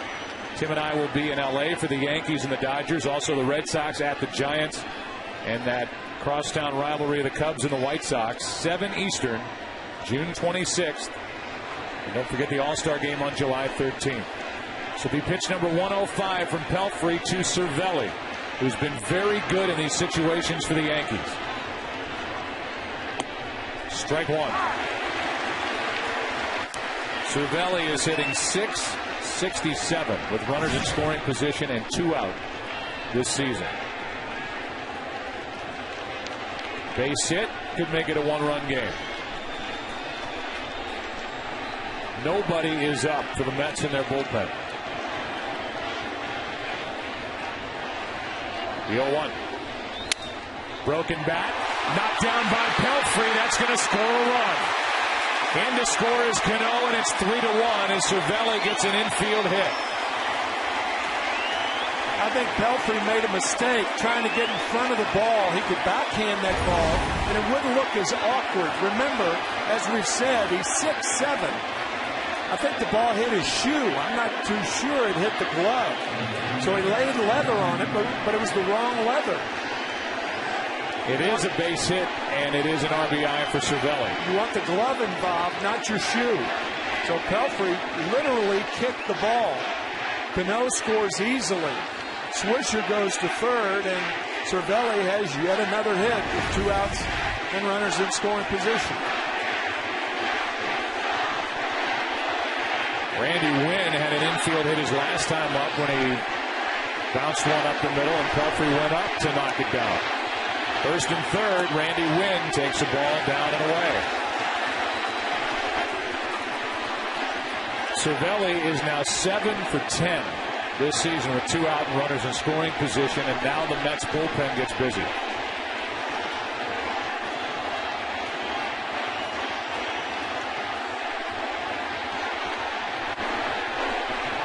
One-0 pitch. Ground ball to second. Castillo is there. The inning is over. Yankees get a run on 3 hits. Strand 2 of left 7. Bottom of the 6th. Mets coming up. Leading 3-1.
Have set out to rebuild local ballparks. Don't miss your chance to get involved and to win a new Chevy at ChevyBaseball.com.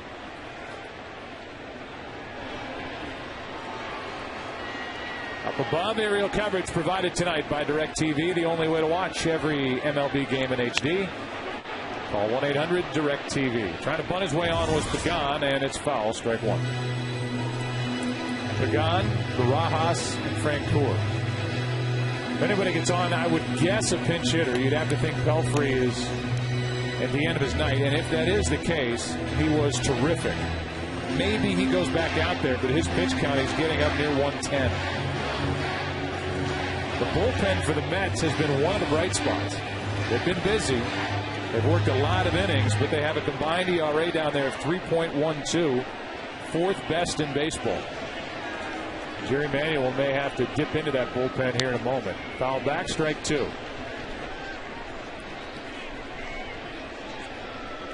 So far for Pelfrey, 6 innings, 1 run, 6 hits. Mejia gets loose, the 20-year-old right-hander, who eventually figures to be a starter for the Mets. Here's the 0-2. Up and away, ball 1. And 5 strikeouts for Pelfrey against just 2 walks. good work tonight, and we'll see if his evening is finished. Pagan leading off, waits for a 1-2 pitch from Phil Hughes, who has persevered. Another foul. Joe, you mentioned pitch count, and there was an interesting article in Sports Illustrated, the May 24th issue, about Nolan Ryan, whose Texas Rangers are leading the American League West by 4 games, and about pitch counts. Here's a 1-2. Nolan saying that there is no reason that young pitchers today cannot pitch as many pitches as we did 40 years ago. As a matter of fact, the opposite should be true. That today the guys are bigger, stronger, and they should be able to pitch more and throw more pitches. He said pitchers have been pampered through the years, and that will not be the case with the Rangers. Here's one into the corner. It's a foul ball off the bat of Pagan. Nolan saying, and I will quote, he said, "There's no reason why kids today can't pitch as many innings as people did in my era. Today, a quality start is 6 innings. What's quality about that?" Quality starts became, that was a phrase that was developed by agents. Oh, yeah. That's right. Yeah, look, my guy had 25 quality starts. What does that mean? Well, don't worry about it. Just pay us. 6 innings, 3 runs or less. That's a quote-unquote quality start. I just love how Nolan Ryan is countering the thinking of modern-day baseball. And he's doing a good job, and he is putting everything behind it with Texas, and it's working thus far. Here's a 2-2 and a foul out of play. So with that fireworks display happening here on the 22nd of May, pretty good show going on over there. Pretty good show going on in here. 3-1 game, 2-run game. Bill Webb, our director, loves fireworks. Loves them. Loves them. 2-2 is the count on Pagan. And he just flicks at it and flips it into left. Randy Wynn misplays it. Gets over his head. Goes into the corner, and Pagan will end up at second base. I think you could see Pagan rolling his eyes because he did not run hard out of the box, thinking that Randy Wynn had an easy play. They run hard until the umpire calls you out. Should be an error. We're waiting on the ruling. We just missed it. Yeah. I'm not sure he laid a glove on it. But that's a ball that could have been caught. He went too far under it. Yeah, it took a bad route. Yeah. Either way, it's a runner at second, nobody out. And they're giving Pagan a double. Second hit of the night. Could be the first error of the year on Randy Wynn, but it's a double. And Phil Hughes, who was in trouble last inning, first and third, 1 out, got out of it. As a runner at second, nobody out, and he gets strike 1 past the bat of Barajas.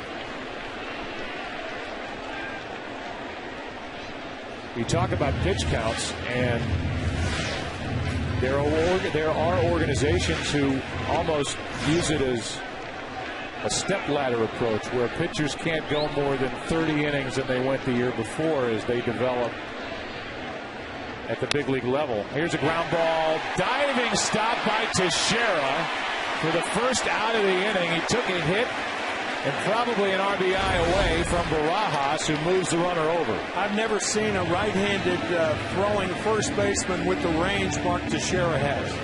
A guy who changed the face of first base, played for the Mets for so many years. Keith Hernandez coming to the Mets in 1983 in a June 15th trade for Neil Allen. I think it was Rick Ownby. Rick Ownby, right? Yep. And it showed a lot of people in New York just how good a first baseman could be. But Mark Teixeira is showing them again. Here is Jeff Francoeur with our interview guest Alex Cora on deck. Ball 1 inside. Infield is in with Pagan at third, 1 out.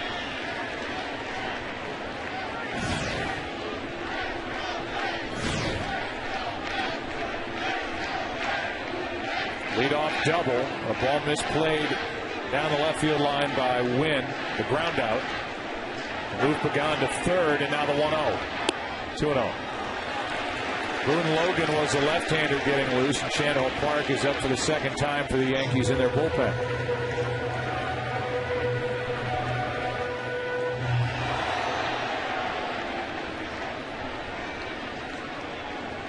The count. Francoeur has 23 RBIs on the season. And that almost grazed Francoeur up high. You can hear him. It's 3-0.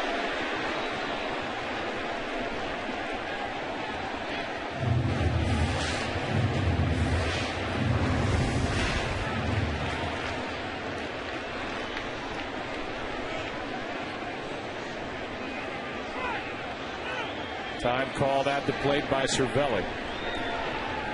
Mets trying to get their 3-run lead back. Yankees got a run in the top half of this sixth. Yankees will have the number 9 spot to lead off in the 7th. There's a strike on the outside corner. Good pitch on 3-0. It's 3-1.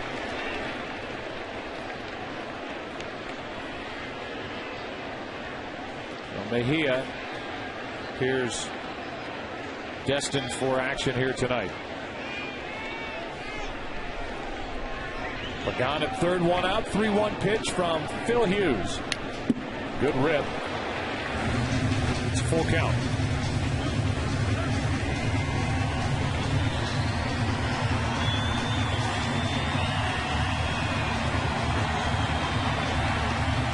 Next week, Fox Saturday Baseball will be back at our normal time in the afternoon, 4 o'clock Eastern, 1 o'clock Pacific. There are the matchups. It's presented by Budweiser. Cubs and Cardinals at Wrigley. Mariners and Angels, Rangers, Twins. Here's a 3-2. Popped up on the infield, foul territory now, and Cervelli is out of room.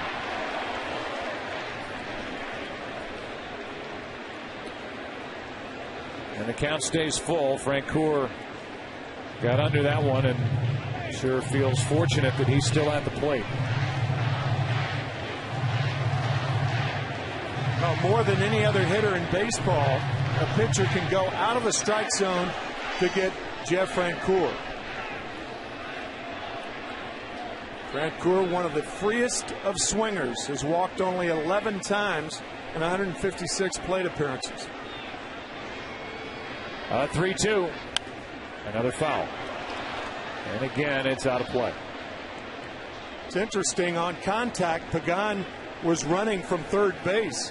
When you have a 2-run lead, you can do that and hope that even on a ground ball to an infielder, you can take a chance. High chopper.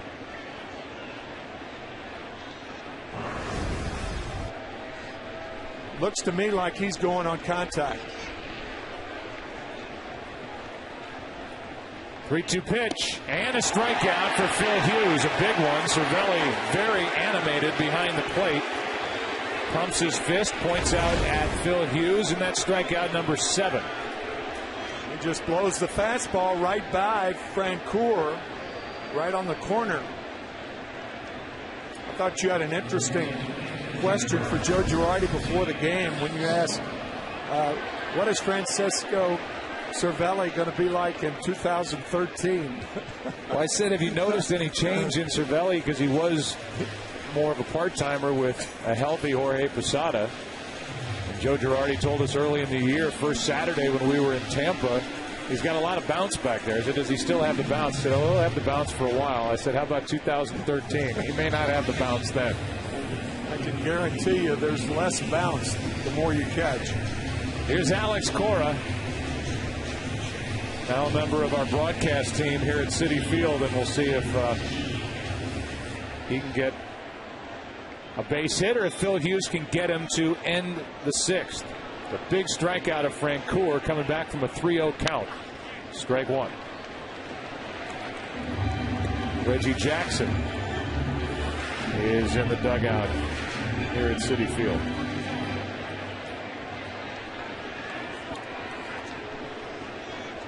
You never know where you're going to run into Reggie. That's correct. Hunter at third, 2 out. Pagano's at second with nobody out. And against this Yankee team, which has the most comeback wins in baseball the last 2 years, could be a big run sitting over at third with 2 out for Alex Cora. The 0-1. Strike 2. Tell you, if Phil Hughes comes back and gets Cora and gets around that misplay and left that went for a double, right after getting around first and third, 1 out by striking out Ike Davis and David Wright in the 5th, this has been a quality start. Yeah, yep, agreed. The 0-2. Still throwing hard. He has 114 pitches under his belt. He'll need at least one more.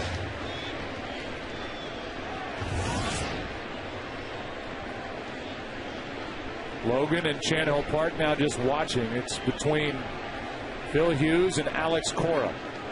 A 1-2. That caught the umpire on its way back after fouling off the bat of Cora. Todd Tishner is the home plate umpire. Got him on the left shoulder. Looked like it grazed Cervelli on the mask and Todd on the left shoulder. The umpire does have padding under that shirt. A lot of people may not know that. But not only shin guards under the pants, but protection of both shoulders and a hard plastic chest protector under his shirt. Another 1-2 to Cora. Like he was just trying to flip it into left field and he fouled it. Still 1-2 and shaking out the hands. Cervelli again pops up from behind home plate on the delivery.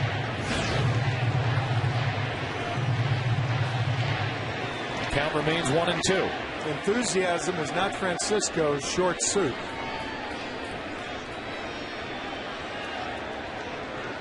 Francisco Rodriguez, looks like he already pitched.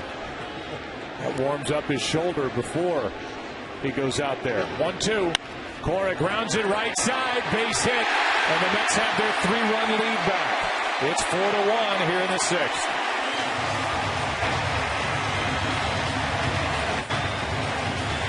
And that's it for Phil Hughes.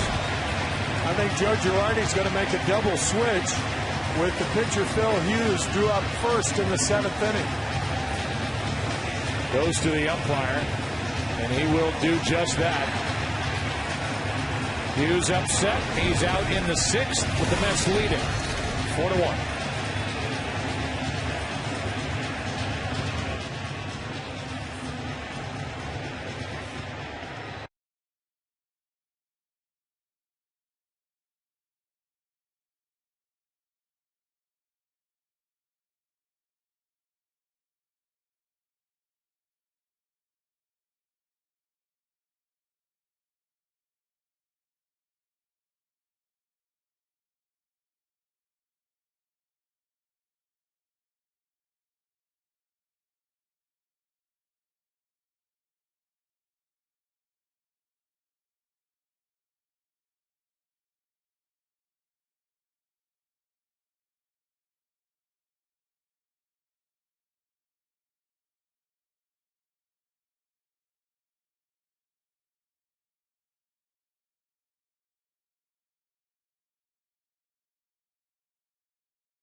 Good game.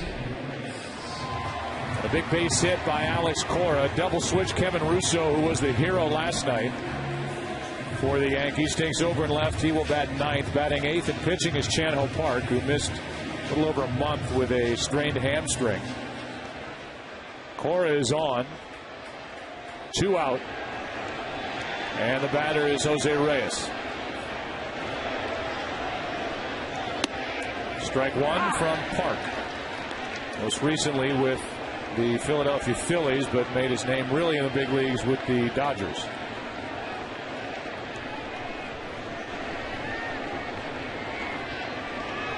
Here's an 0-1.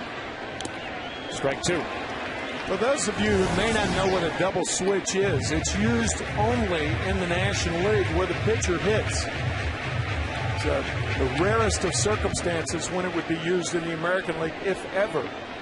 But since the left fielder made the last out in the inning, the left fielder is put in the game in the bottom of the sixth, and he'll lead off in the top of the seventh. And the pitcher will bat eighth.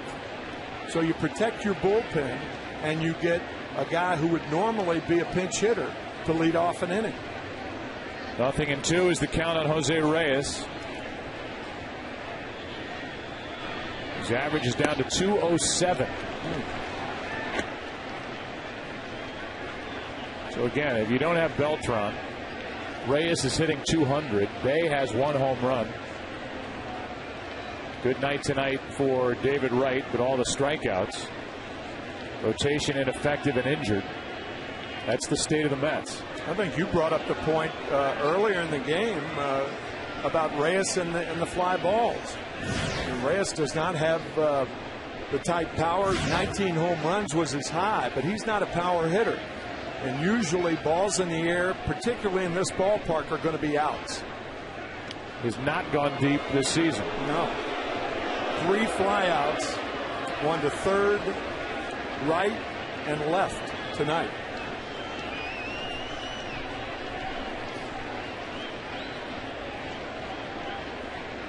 Here's a 1-2, and Reyes able to get out of the way. Castillo is on deck.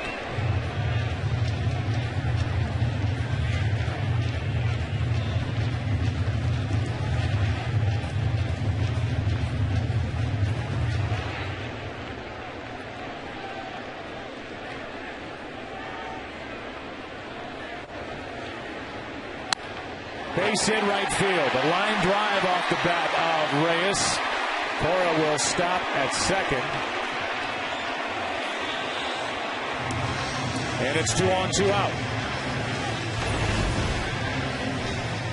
This is a tracer to right field. Middle of the plate, and Reyes with his first hit.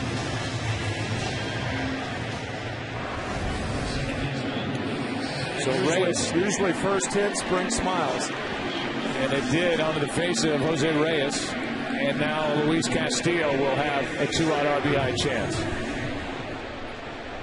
Alex Cora, the lead runner.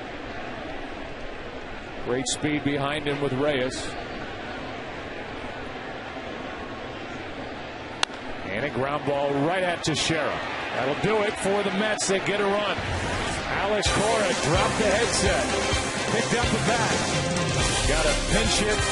Base hit for an RBI. It's 4-1 Mets after 6. Back after this from your local Fox station.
The first to strike out in the 8th inning. See the list of eligible players and to answer, visit foxsports.com/tunein to make your prediction before the final out of the 7th. Not in the game, you can sign up today for next week's MLB on Fox game at foxsports.com/tunein. Here's Henry Mejia, 20-year-old right-hander. He is young.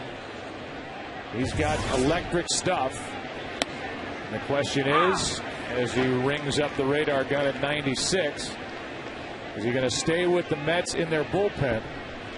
Are they going to try and stretch him out during the big league season, or are they going to send him out, send him back to the minor leagues and get him some innings, stretch out his arm, and have him return as a starter? Counts 1 ball, 1 strike on Russo, batting in the number 9 spot. Took over in the double switch last inning. The 1-1. Right back up the middle, and Russo picks up where he left off last night. Leadoff man is on. Let's go down to Ken Rosenthal with a star from tonight. Ken? Thanks, Joe. We're here with Mike Pelfrey.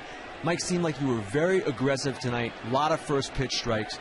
What was your thought process coming in? Going over the game plan for the game, they said, get ahead.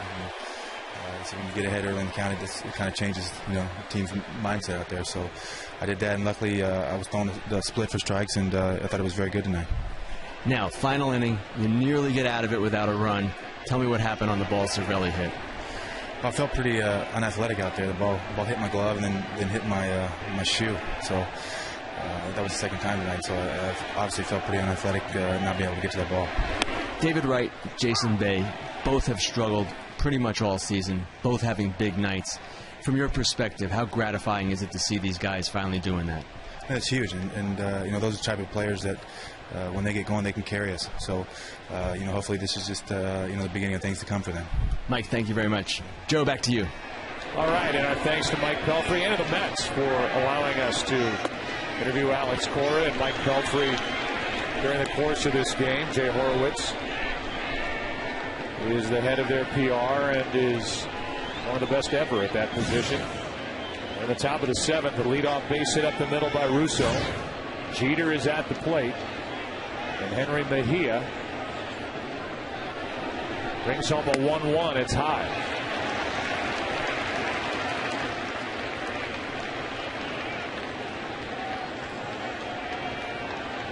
Going to bring a game break here in a moment.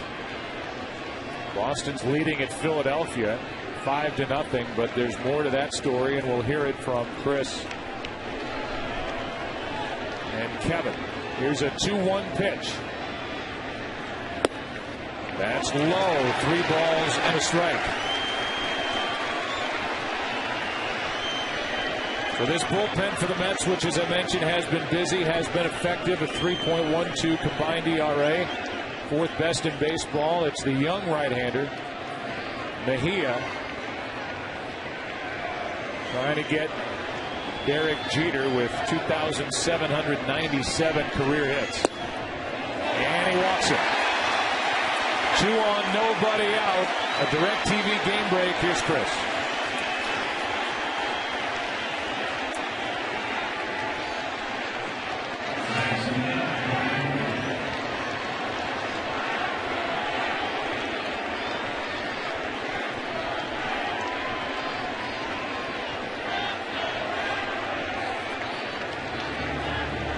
Guys, thanks. Now Dan Worthen, the pitching coach, is out to talk.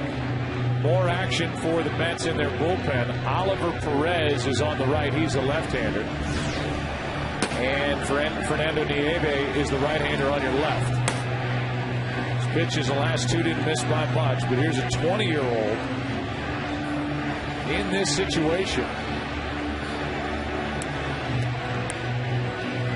He is handed a 3-run 7th inning lead, and he's allowed a base hit, a walk. And now, Tim, you get into Gardner, who's a 300 hitter, Teixeira, and Rodriguez. Good luck. Yeah. Middle of the lineup. Teixeira, Rodriguez, Cano. Gardner with that great speed, tough to double. I think that's one of the reasons Worthen went out there to tell him about the situation. Get one out. Don't be consumed with the double play. There's a strike. Gardner is hitless tonight. He's grounded back to the pitcher, struck out twice. That was against Pelfrey.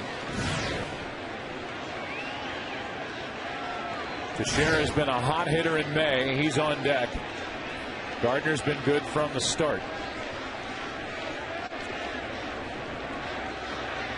Here is an 0-1 pitch from Mejia. Right side. Davis will take just the one out. And the runners advance to second and third here in the seventh. It brings in Teixeira, and we'll see if it brings a pitching change or if they stick with young Henry out of the mound. Well, you know, Joe, you can only protect a player so long. I mean, baptism by fire ultimately will come sooner or later. And in a sense, this is Mejia's baptism by fire. Baptism by fire might get you fired. Well, in the process, you put a guy in a situation. If you believe he can pitch, doesn't matter whether he's 20 or 30, get him out. Strike one on Teixeira. You can see choked that baseball and took something off. Teixeira out in front. You're right. I mean, if he's here and he's on the roster, eventually it's going to be your turn, and this is an opportunity for Henry Mejia as he hits 95 on the radar gun to get two big outs against two of the most dangerous hitters in the American League. Tying run at the plate. Second and third, one out.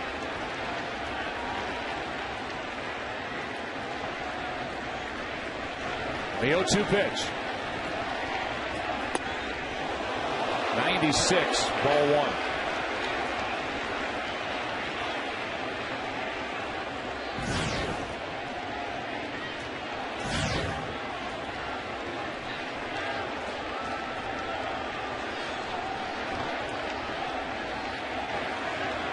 Now the 1-2. Skips in, 2 balls, 2 strikes.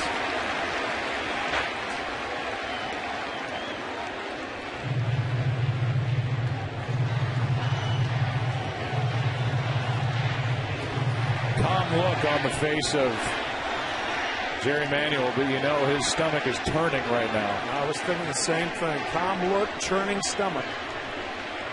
Waiting for the 2-2 to Teixeira. Here it is. And it's up and in, full count.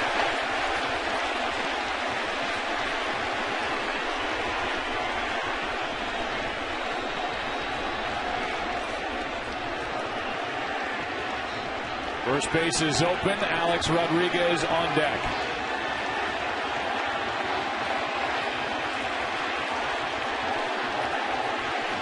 It was 0-2, now it's 3-2. And a foul will keep Teixeira up there.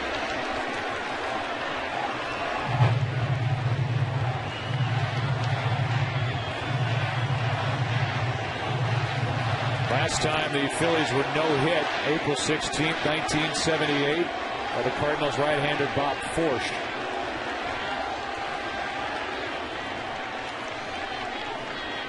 That's going on in Philadelphia. Now time called by Barajas, the catcher.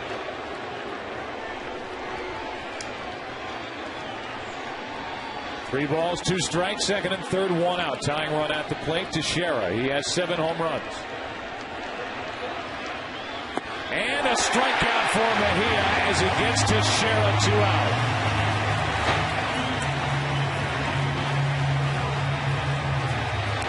It's a big step by a young pitcher. As Teixeira swings at the first one, now he's in the hole 0-2.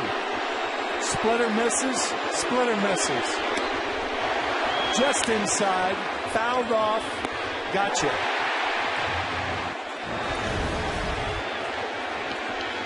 First base is open because of the presence of Cano on deck. Here's Alex Rodriguez with a chance to tie it with 1 swing. Ball 1 down and in. That is true protection. You think about St. Louis, Pujols would take a walk here. Yep. But with Cano hitting behind Rodriguez and starting the night at .335, Rodriguez will be worked to by Henry Mejia. 589 career home runs for Alex Rodriguez. 6 this season. Inside again, 2-0, 96 on the radar gun. And now we'll see how much Mejia wants to come at Rodriguez now that he's behind 2-0. And Barajas is going to go talk to him about just that. I think this is good strategy by Jerry Manuel right here, because Oliver Perez is set down and Pedro Feliciano is up. And Feliciano is in the bullpen primarily to get left-handed batters out. So if you do decide to walk him now, there's a place for him. And Dan Warthen checking on that right now.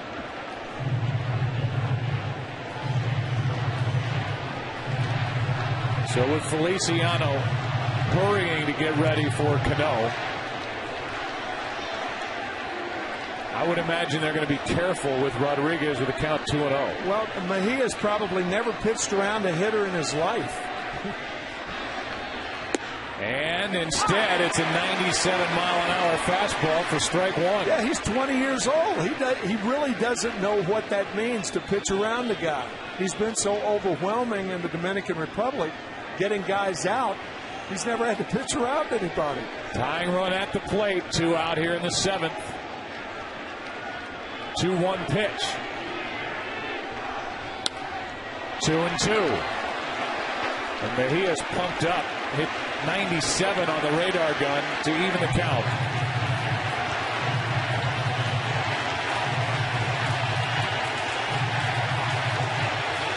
Russo at third, Jeter at second.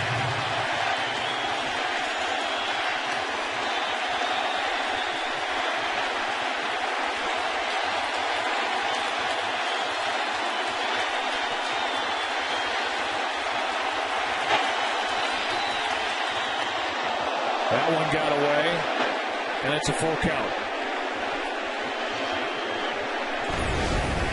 That looked like a breaking ball that slipped out of his hand. Barry Manuel hasn't stopped moving down in that dugout. Nope. Here we go. 3 balls, 2 strikes. Second and third, 2 out.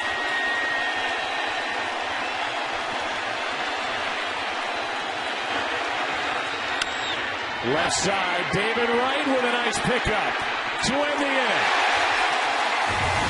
And the young 20-year-old right-hander Henry Mejia pitches an eventful but scoreless 7th with Jerry Manuel applauding.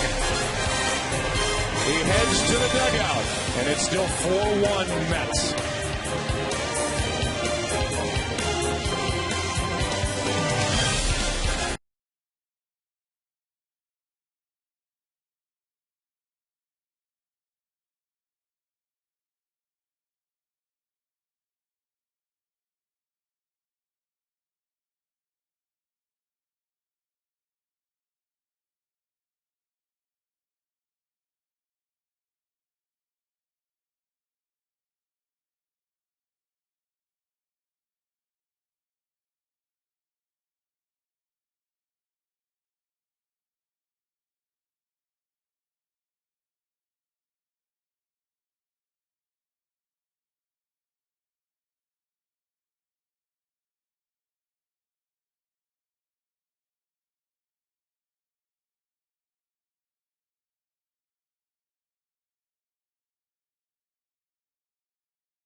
Candle Park back to work. We're in the bottom of the 7th inning, still 4-1 the Mets on top. As Henry Mejia got into and out of trouble. What a good pick by Rodriguez, and the throw safe as Teixeira came off the bag.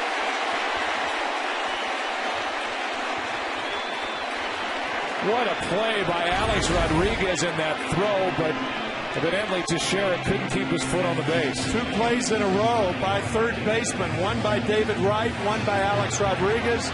However, the throw by Rodriguez is high to Teixeira, the right foot coming off the bag, and Bay was safe. I think it's going to be an infield hit. 4 hits on the night for Jason Bay. Best night he's had as a Met. And a good call by the first base umpire, Marvin Hudson. Was.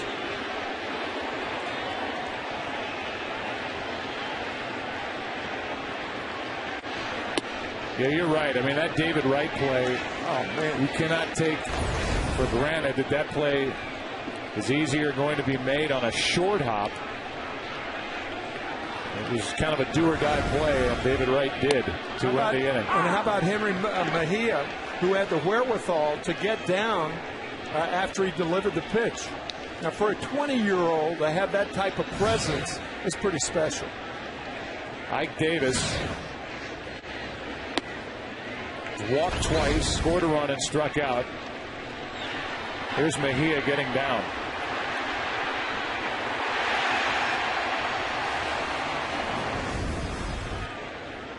He's special. Runner goes, and Davis pops it up. That is Cano, who just made a great play. Jeter was on the bag, and Cano went over, looked at Rodriguez, looked around, and somehow caught that ball. Here's a DirecTV game break. Here's Chris.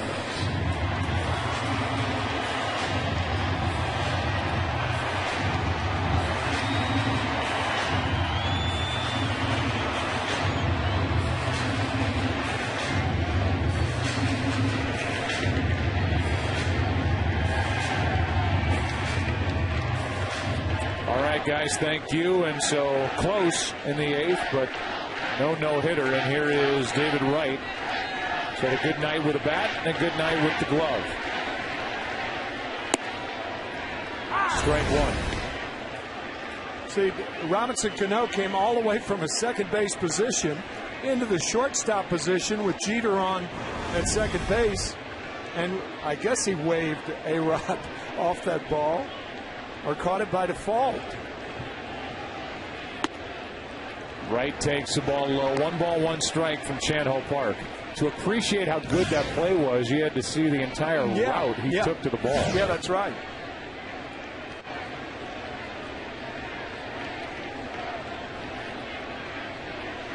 Wright with 2 hits, 2 RBIs, a strikeout. Where he starts. Jeter's covering the bag because Bay was running. And Cano alertly making the play, knowing Jeter's covering the base. Here's a 1-1. Instead, a check on Bay, who was running with Ike Davis at the plate.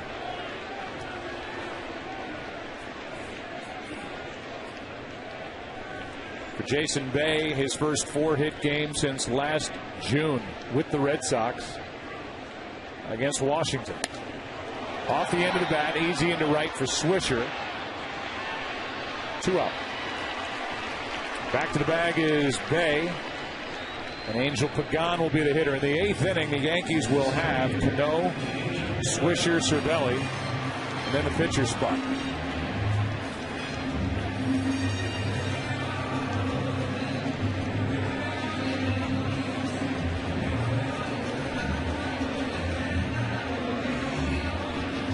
Feliciano getting ready for the 8th.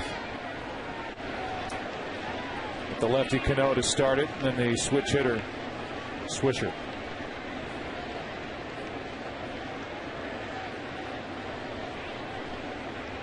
Have a check on Jason Bay.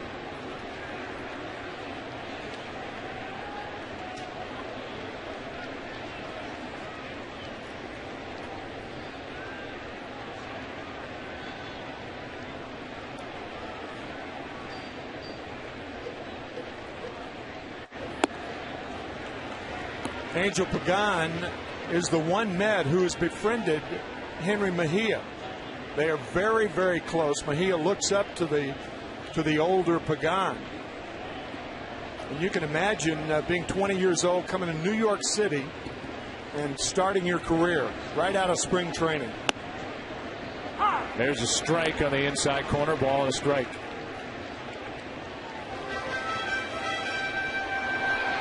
He had to get through Teixeira and Alex Rodriguez to keep it a 3-run lead. And he did just that. He struck out Teixeira. And Rodriguez grounded out that good pickup by David Wright at third. Given a lot of scores tonight. We're on a Saturday night on that Fox game of the week. So why not a Little League score? The Montville U9 team won 8-2. Big game over in Jersey tonight. Here's a pitch low as Jason Bay steals second uncontested. Cheer it for Montville. All right. And for Bay, it's his 6th steal. He hasn't been caught this season.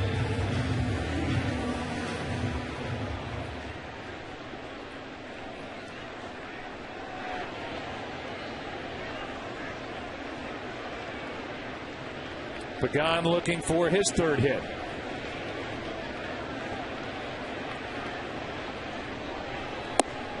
He tried to check his swing. He did. It's 3-1.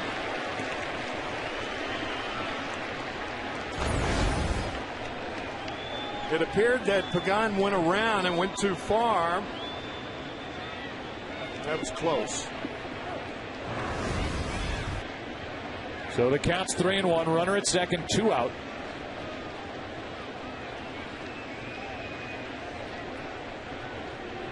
Mets leading by 3 in the 7th in Chan-Ho Park. Gets a ground ball, base hit off the bat of Angel Pagan into left, into score Jason Bay.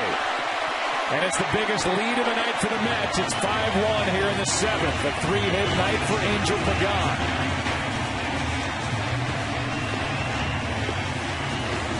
And Jason Bay's had a big evening.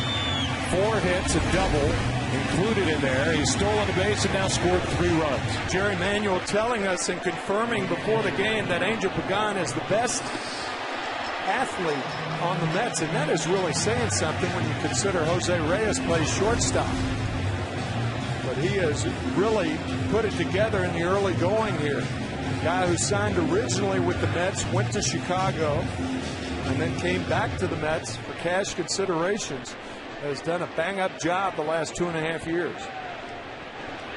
Here is Barajas. There's another point to that story that Ken Rosenthal brought up with Jerry Manuel, and he's, Ken, you're with us, trying to get him wired up down by the dugout, but Ken brought it up, and I thought it was a good question. You know, Carlos Beltran is working his way back, is getting back into baseball-related activities. What does Pagan do? What does Gardner do with a diving catch? As he ends the inning, Gardner charging hard, made the diving grab. And that ends the 7th. Mets lead it by 4.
6 lead, and Pedro Feliciano slings home a pitch, and Robinson Cano gets a base hit into left center field, and we're underway in the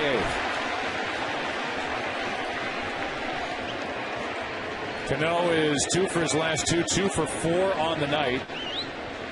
And Feliciano takes over for Henry Mejia, who won an inning, no runs, 1 hit, 1 walk, 1 strikeout.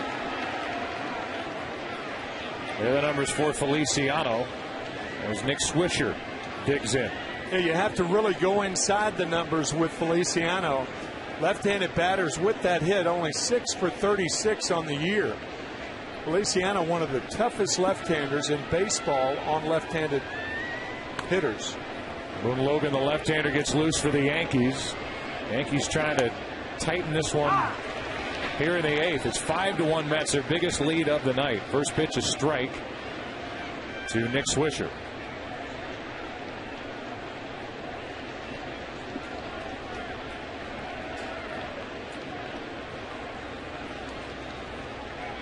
Here's the 0-1.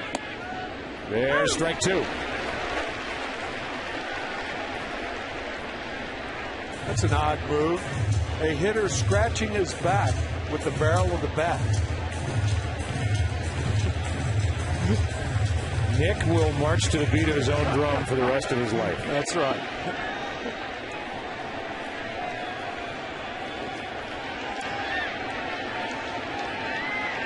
Oh, 2 pitch is down and in.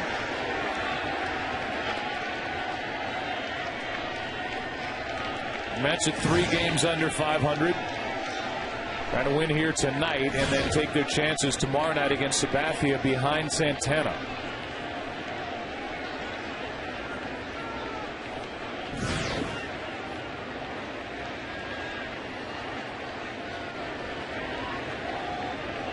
One ball, 2 strikes on Swisher. 2 hits on the night for Nick, and this one hit him on the left arm to put 2 on. Swisher wasn't headed down to first, and now Barajas and Feliciano are arguing with the home plate umpire that didn't hit Swisher. That looked like a breaking ball. It started way outside and swirled in. It didn't hit him. It didn't hit his arm. It may have hit part of the uniform. Yep, it did. And the uniform is part of the body. You're hit by the pitch. That's right. So the home plate umpire, Todd Tishner, got it right. And just like that, the Yankees have 2 on with nobody out, and Francisco Cervelli coming up and Dan Worthen coming out to talk. Next Sunday, NASCAR on Fox moves to Charlotte. Coca-Cola 600 from Charlotte Motor Speedway beginning next Sunday at 5 Eastern, 2 Pacific in high def here on Fox. For more information, go to foxsports.com. Now Nieve gets loose again. He was up last inning. Mets just trying to hang on and win this ball game after losing last night. They're back in a rut and lost 8 of 10 coming in. They're trying to beat the Yankees. They've lost 7 of their last 8 at home during interleague play. And here is Cervelli, who's been very good this season, hitting .444 with runners on. Even better as you look at the Yankees with runners in scoring position tonight. On the year, hitting better than .550. Is Cervelli with a man in scoring position, and that's ball 1 from Feliciano. I think one of the reasons that the Mets are leaving Feliciano in the game right now is with the pinch hitter on deck, Marcus Thames. Regardless of what happens to Cervelli, and I think Jerry Manuel will take his time in making the move. And when Thames is announced, bring Nieve in the game, and then Joe Girardi talking to Kevin Long, you got to be thinking that Juan Miranda will probably be the pinch hitter for Marcus Thames, I would think.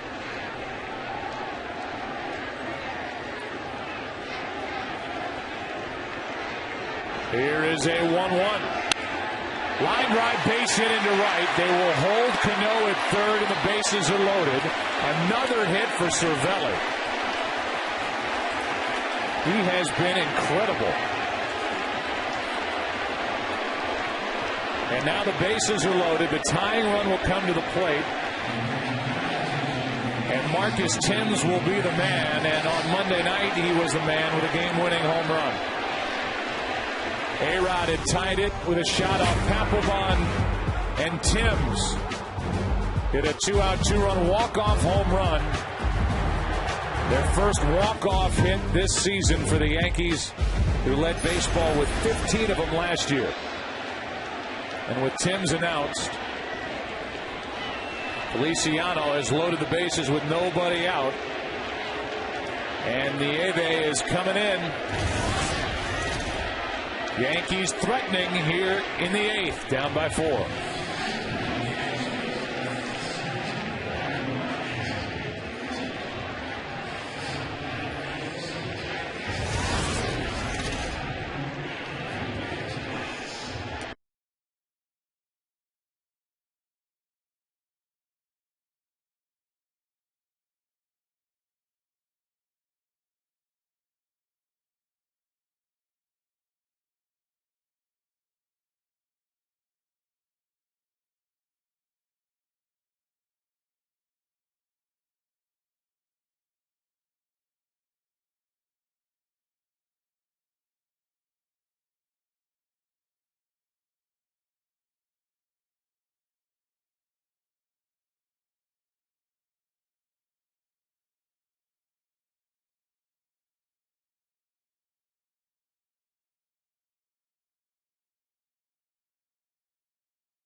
Who was announced, and Miranda will take on the right-hander Fernando Nieve. Bases loaded, nobody out. Tying run at the plate for the Yankees. Feliciano didn't retire anybody, allowed 2 hits, hit about her. And here is Miranda, who's got some power. Strike 1 on the outside corner. Miranda 36 home runs over the last 2+ years at AAA Scranton.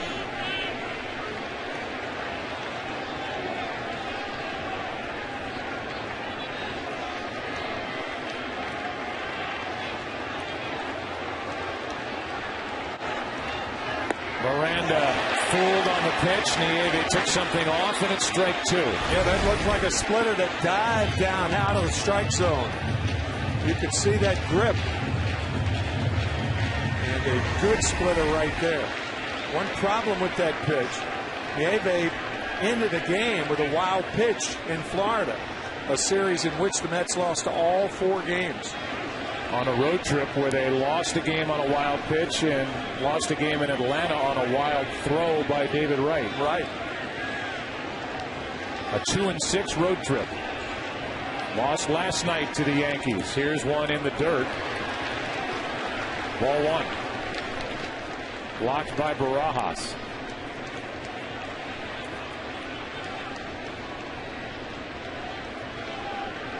There the runners on. Lead runner is Cano. Swisher at second. Cervelli at first.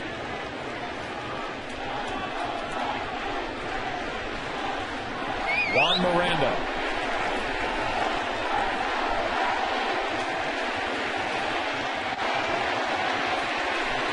The 1-2. And a strikeout for Nieve. Well away.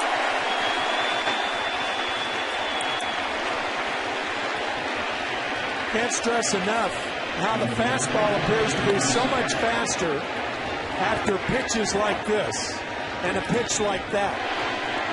Now the high fastball gets him. That last pitch, you can see those two fingers together, and he just blows Miranda away. Impressive. And now Kevin Russo, who was the hitting star last night for the Yankees, couple of hits, 2 RBIs on a double, has a hit in this game, and he takes a strike. He didn't like the call. It's 0-1. Kevin Russo singled in the 7th, took over in the double switch. And the Yankees took out Phil Hughes.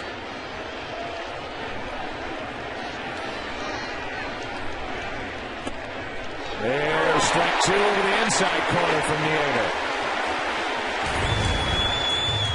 Kevin Russo from West Babylon, Long Island. Had his brother and his niece at the game last night, and they saw him get his first hit, and obviously his first game-winning hit.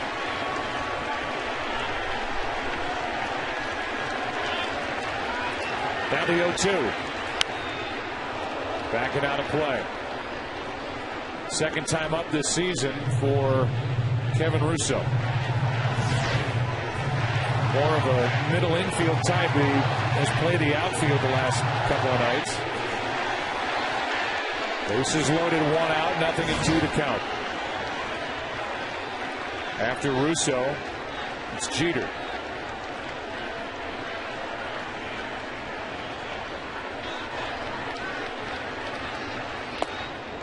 Ball 1.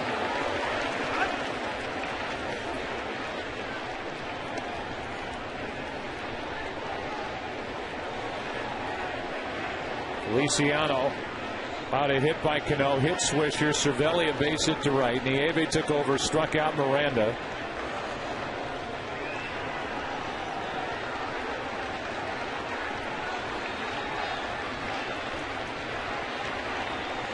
Here's a 1-2 to Kevin Russo. Ball 2.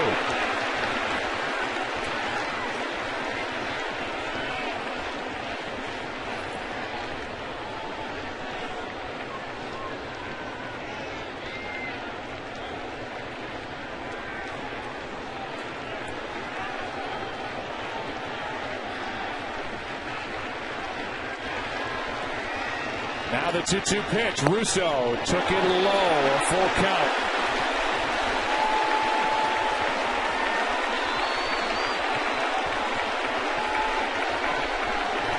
From 0-2 to 3-2.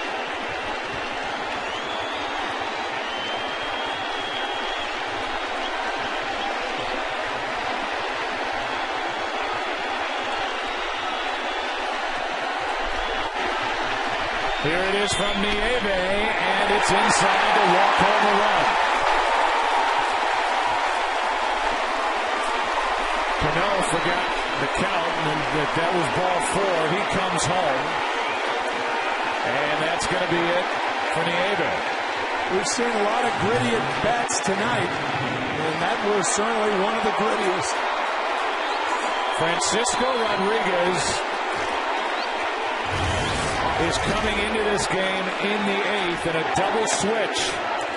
It's 5-2.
and brings Francisco Rodriguez, the closer, into the game with a bases loaded, 1 out, and Derek Jeter coming up.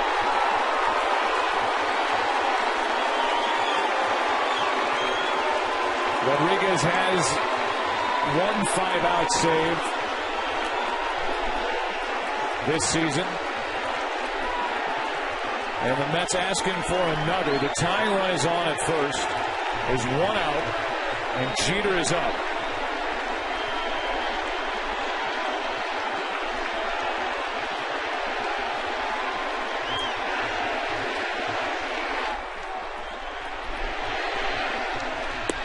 Jeter takes a strike. How do you like this move of Francisco Rodriguez in the game here in the 8th? Oh, I think it's imperative that Jerry Manuel make this move. Rodriguez did not pitch last night. You know, you've got to do that because you got to have this game.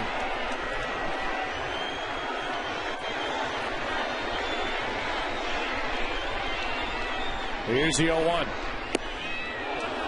Jeter checked it, a ball and a strike.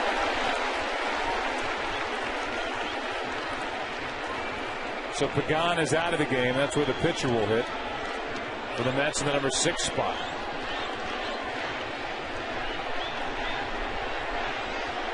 Second year with the Mets for Francisco Rodriguez. Dealing with Jeter. And a fly ball into right. Into the corner. Francoeur runs out of room as it's out of play. Strike 2. Final year with the Angels for Rodriguez in 08. An ERA of 2.24, 76 games, and 62 saves. But Joe, just looking at the outfield alignment, there's too big a gap from here to center field. I think Jason Bay should be about 8 steps to his left and give Jeter all of the left field line for which to hit. Matthews moving more into right center now, so the gap's bigger. Here's the 1-2. Over good low, 2-2. With that big gap out there, if Jeter finds it, this will be a tie game. I tell you, he's more apt, I'd say about 5 times more apt to find that gap, the one from Bay to Matthews, than he is the gap down the left field line. When you're dealing with percentages here, I think that's where your percentages are that he'll hit the ball. Here's a 2-2.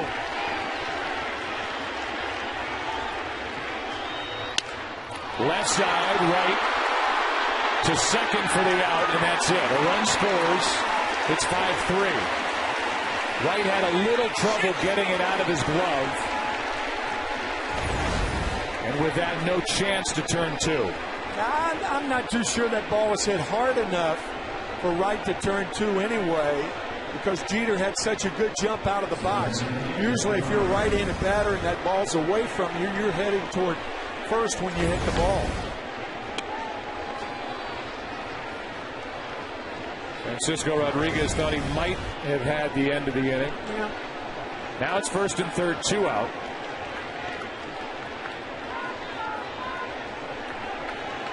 An RBI for Jeter.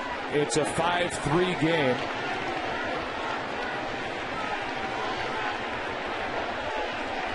Batter is Brett Gardner. Hitless on the night.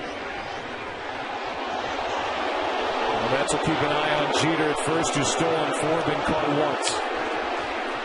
Pitching coaches don't mind pitchers keeping an eye on them, but they don't want them to do it that way.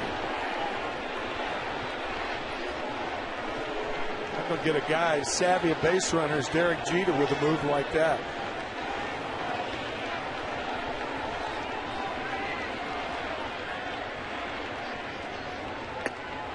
That's a little up. Ball 1 to Gardner. Runner at third is Cervelli. Runner at first is Jeter. 2 runs in the inning are charged to Feliciano, and he is still on the hook for Cervelli, who is the runner at third base.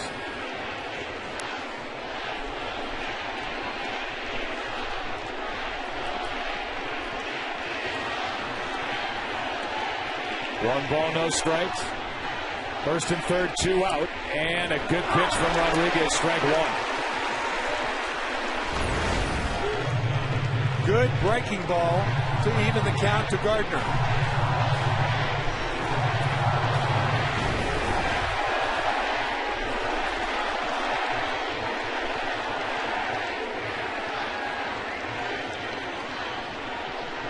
One ball, 1 strike, first and third, 2 out. Gardner with a good rip, strike 2.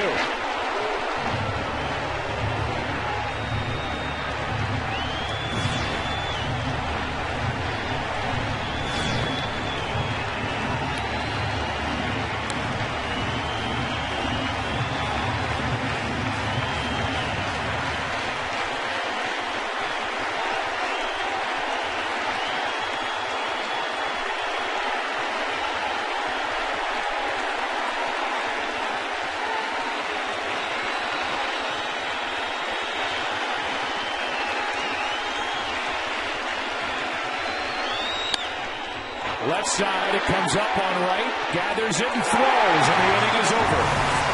Good job by Francisco Rodriguez to limit the damage. Mets lead by 2 into the bottom of the 8th.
DirecTV, as they provide us with aerial coverage tonight. The only way to watch every MLB game in HD. Call 1-800-DirecTV.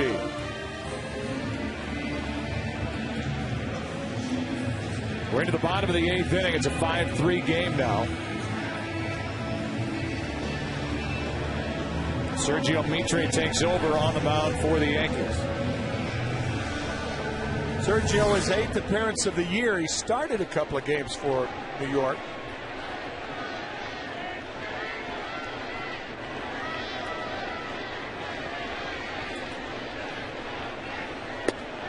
And he misses outside with ball 1. Chan-Ho Park went an inning and a third. Allowed a run on 3 hits. No walks or strikeouts. And now it's Mitre. Francoeur pops it up right side. Cano, Teixeira, and Teixeira makes the catch over his shoulder for the first out. Go ahead and say it. He can pick it. Man. I mean, for the threat he is as a switch hitter with a bat, power, average, run production, he is so good at first base. And now catches one over his shoulder in foul ground. Here's Gary Matthews Jr., who is 1 for 21 over his last 14 games here and is hitting 185 overall. Batting with one out, nobody on. He took over in the double switch in the top of this eighth.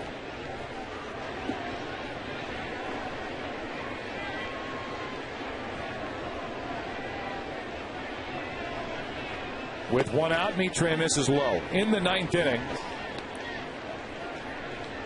the Yankees will have the heart of their lineup: Teixeira, Rodriguez, and Cano.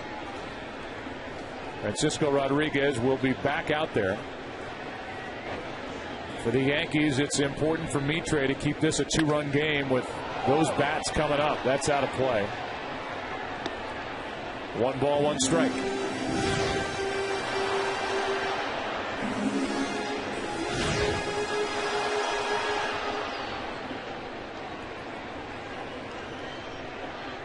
A 1-1 pitch from Sergio Mitre to Gary Matthews Jr. Strike 2.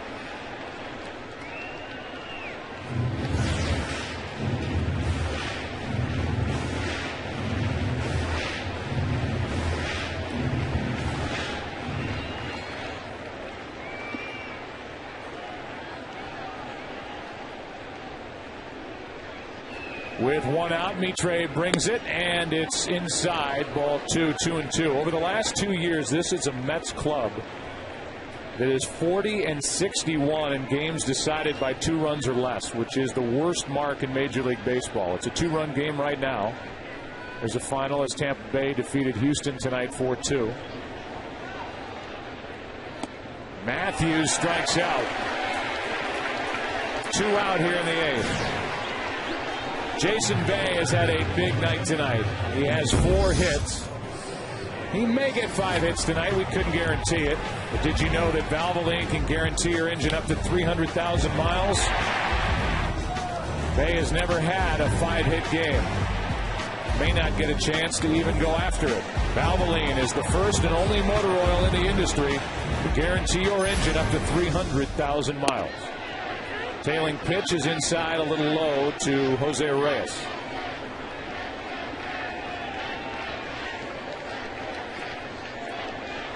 Reyes a base hit his last time up. With a line drive into right. Now he hits a line drive into right center. Reyes is going to try and take second, and he's out by 20.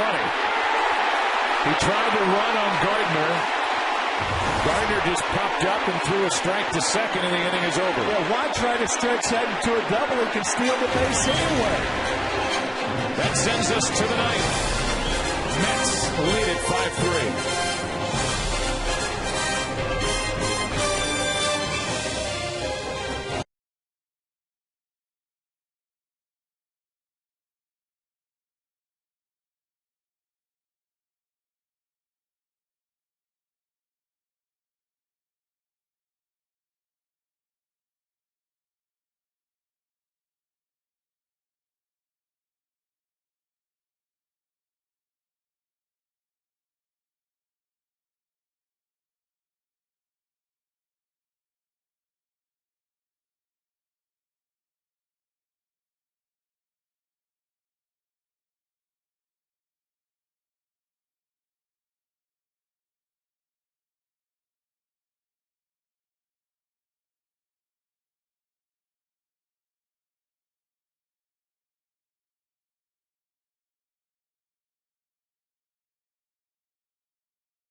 First pitch of the 9th inning is a breaking ball in for a strike to Teixeira. It's Teixeira, Rodriguez, and Cano. 3 big bats for the Yankees, down by 2.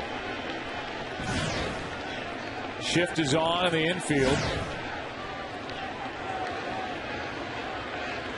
Left side of the infield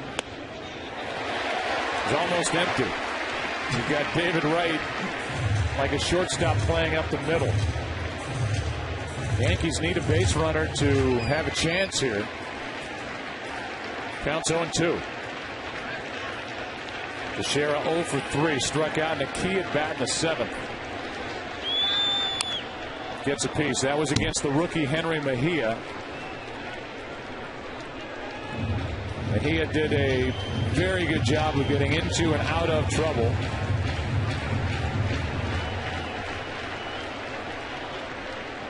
A reminder that coming up next, late local news except on the West Coast.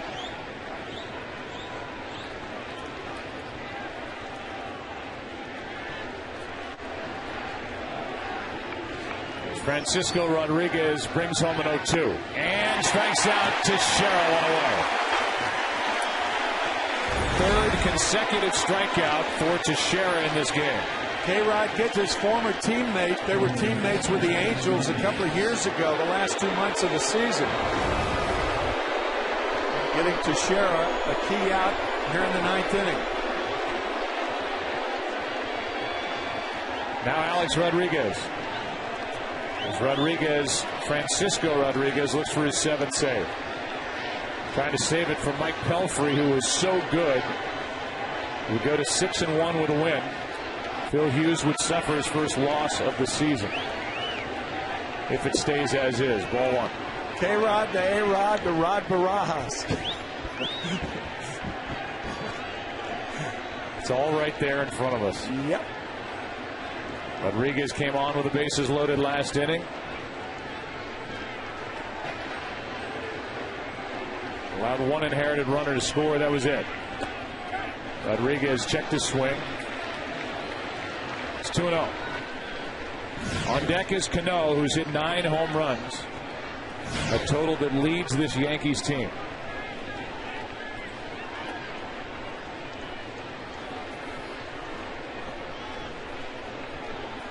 At the plate now is a guy with 589 career home runs.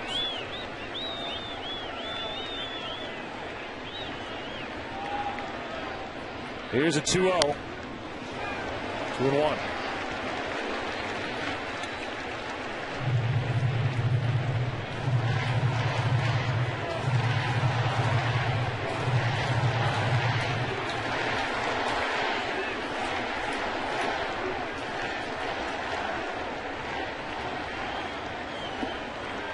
Alex Rodriguez, a hit in the 1st. He struck out in the 4th and the 6th, grounded out to end a threat in the 7th.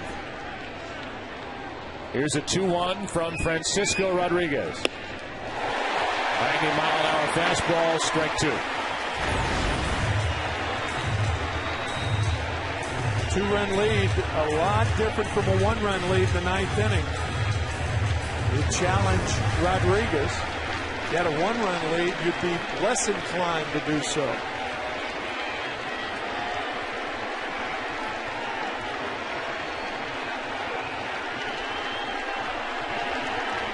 Here's a 2-2. Hard hit, base hit, past David Wright into left. Second hit of the evening for Rodriguez. It's 1 on, 1 out. And now the tying run will come to the plate for the Yankees. After 2 fastballs, a high curveball driven past right. Ball was scorched. Woo.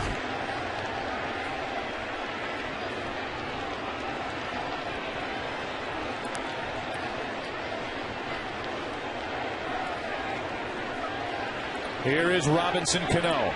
2 hits tonight, 2 runs scored, 9 home runs on the season. And he started the evening hitting .335, 5th best average in the league. He is the tying run at the plate, and that is a strike from Rodriguez.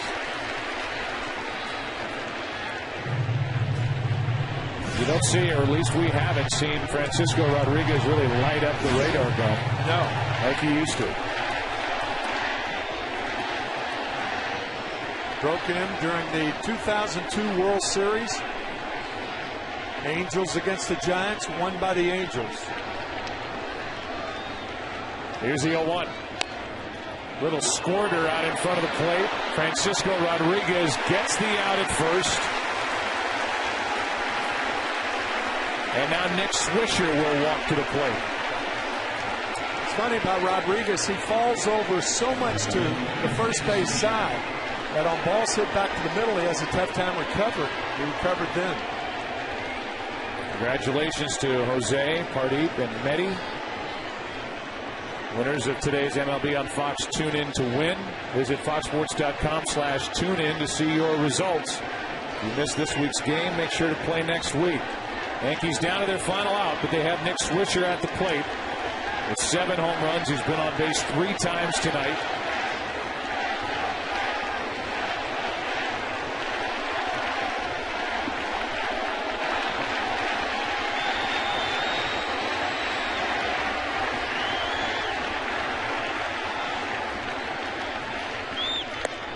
Strike 1. Here's one of those situations where you cannot let Nick Swisher tie the game on a fastball. He is a good fastball hitter. And if he's going to beat you or tie a game, you've got to make him hit the off-speed step. Really what Rodriguez has featured since he came in last inning as that one skips in, a check swing. The count evens at 1. This is a Mets team that's looking for some reason to feel good about things. Desperately needing Jose Reyes to get hot. David Wright to put the ball in play more as he did tonight. Reyes with 2 hits tonight. Bay with 4 hits. They got a very good start from Mike Pelfrey. Now they ask their closer to get the final out. 1-1 pitch. Base hit into right. Rodriguez will hold at third, and it's first and third, 2 out. Now the tying runs are on.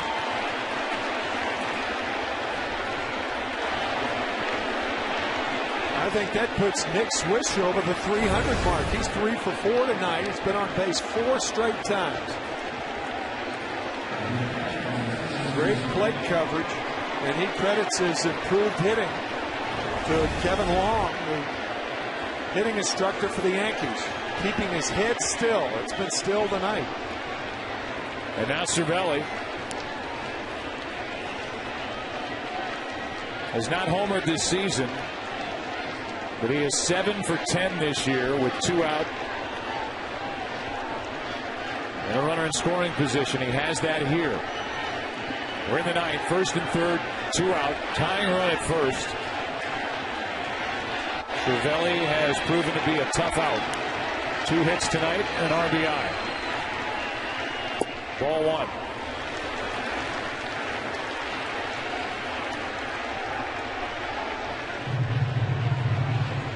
Ramiro Pena has come into the on-deck circle. He would hit from Mitre. Right now it's Cervelli. And the 1-0 from Rodriguez. On the outside corner, a ball and a strike.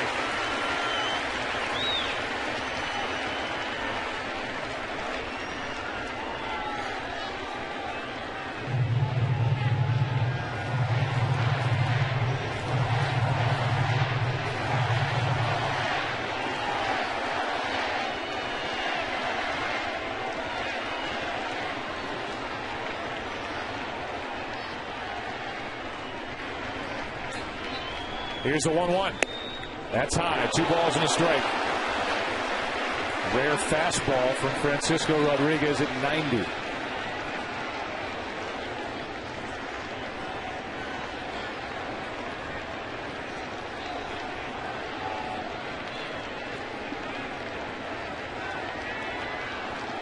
Cervelli looking for his 3rd hit of the night. Here comes a 2-1.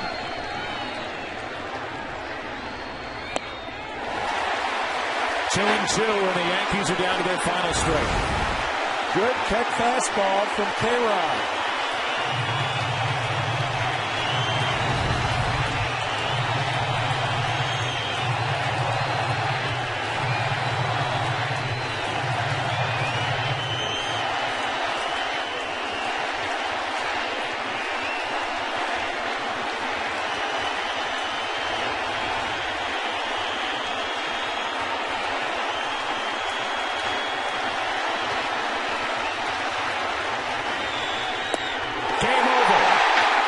Win it 5-3. And this Subway Series is even at a game apiece. Joe, the Yankees have been so good with runners in scoring position all year, but they stranded 13 base runners tonight. That's the most in a 9-inning game for the Yankees this year. Pelfrey very good as the starter for the Mets. The bullpen had just enough. And the game ended with this pitch, with 2 runners on here in the 9th inning. And a mild reaction from Jerry Manuel, who has been through a long week. Everybody pointing toward this series and its importance. The Phillies are next in town at the beginning of the week. And there's a smile from Jerry Manuel as his Mets team beats the Yankees 5-3. 3-hour, 33-minute game, and the Lexus hybrid game-changing player, Mike Pelfrey. It was either Pelfrey or Jason Bay who had 4 hits. David Wright had a couple of RBIs, but Pelfrey is the starter, 6 innings, 1 run, 6 hits. Struck out 5, walked 2, as the Mets try and put something together, and they get the win here tonight, 5-3. We will step aside. The studio will be along with you on the other side of the break. For Tim McCarver and Ken Rosenthal and Joe Buck, so long from New York. Chris and Kevin in the Fox Sports studio after the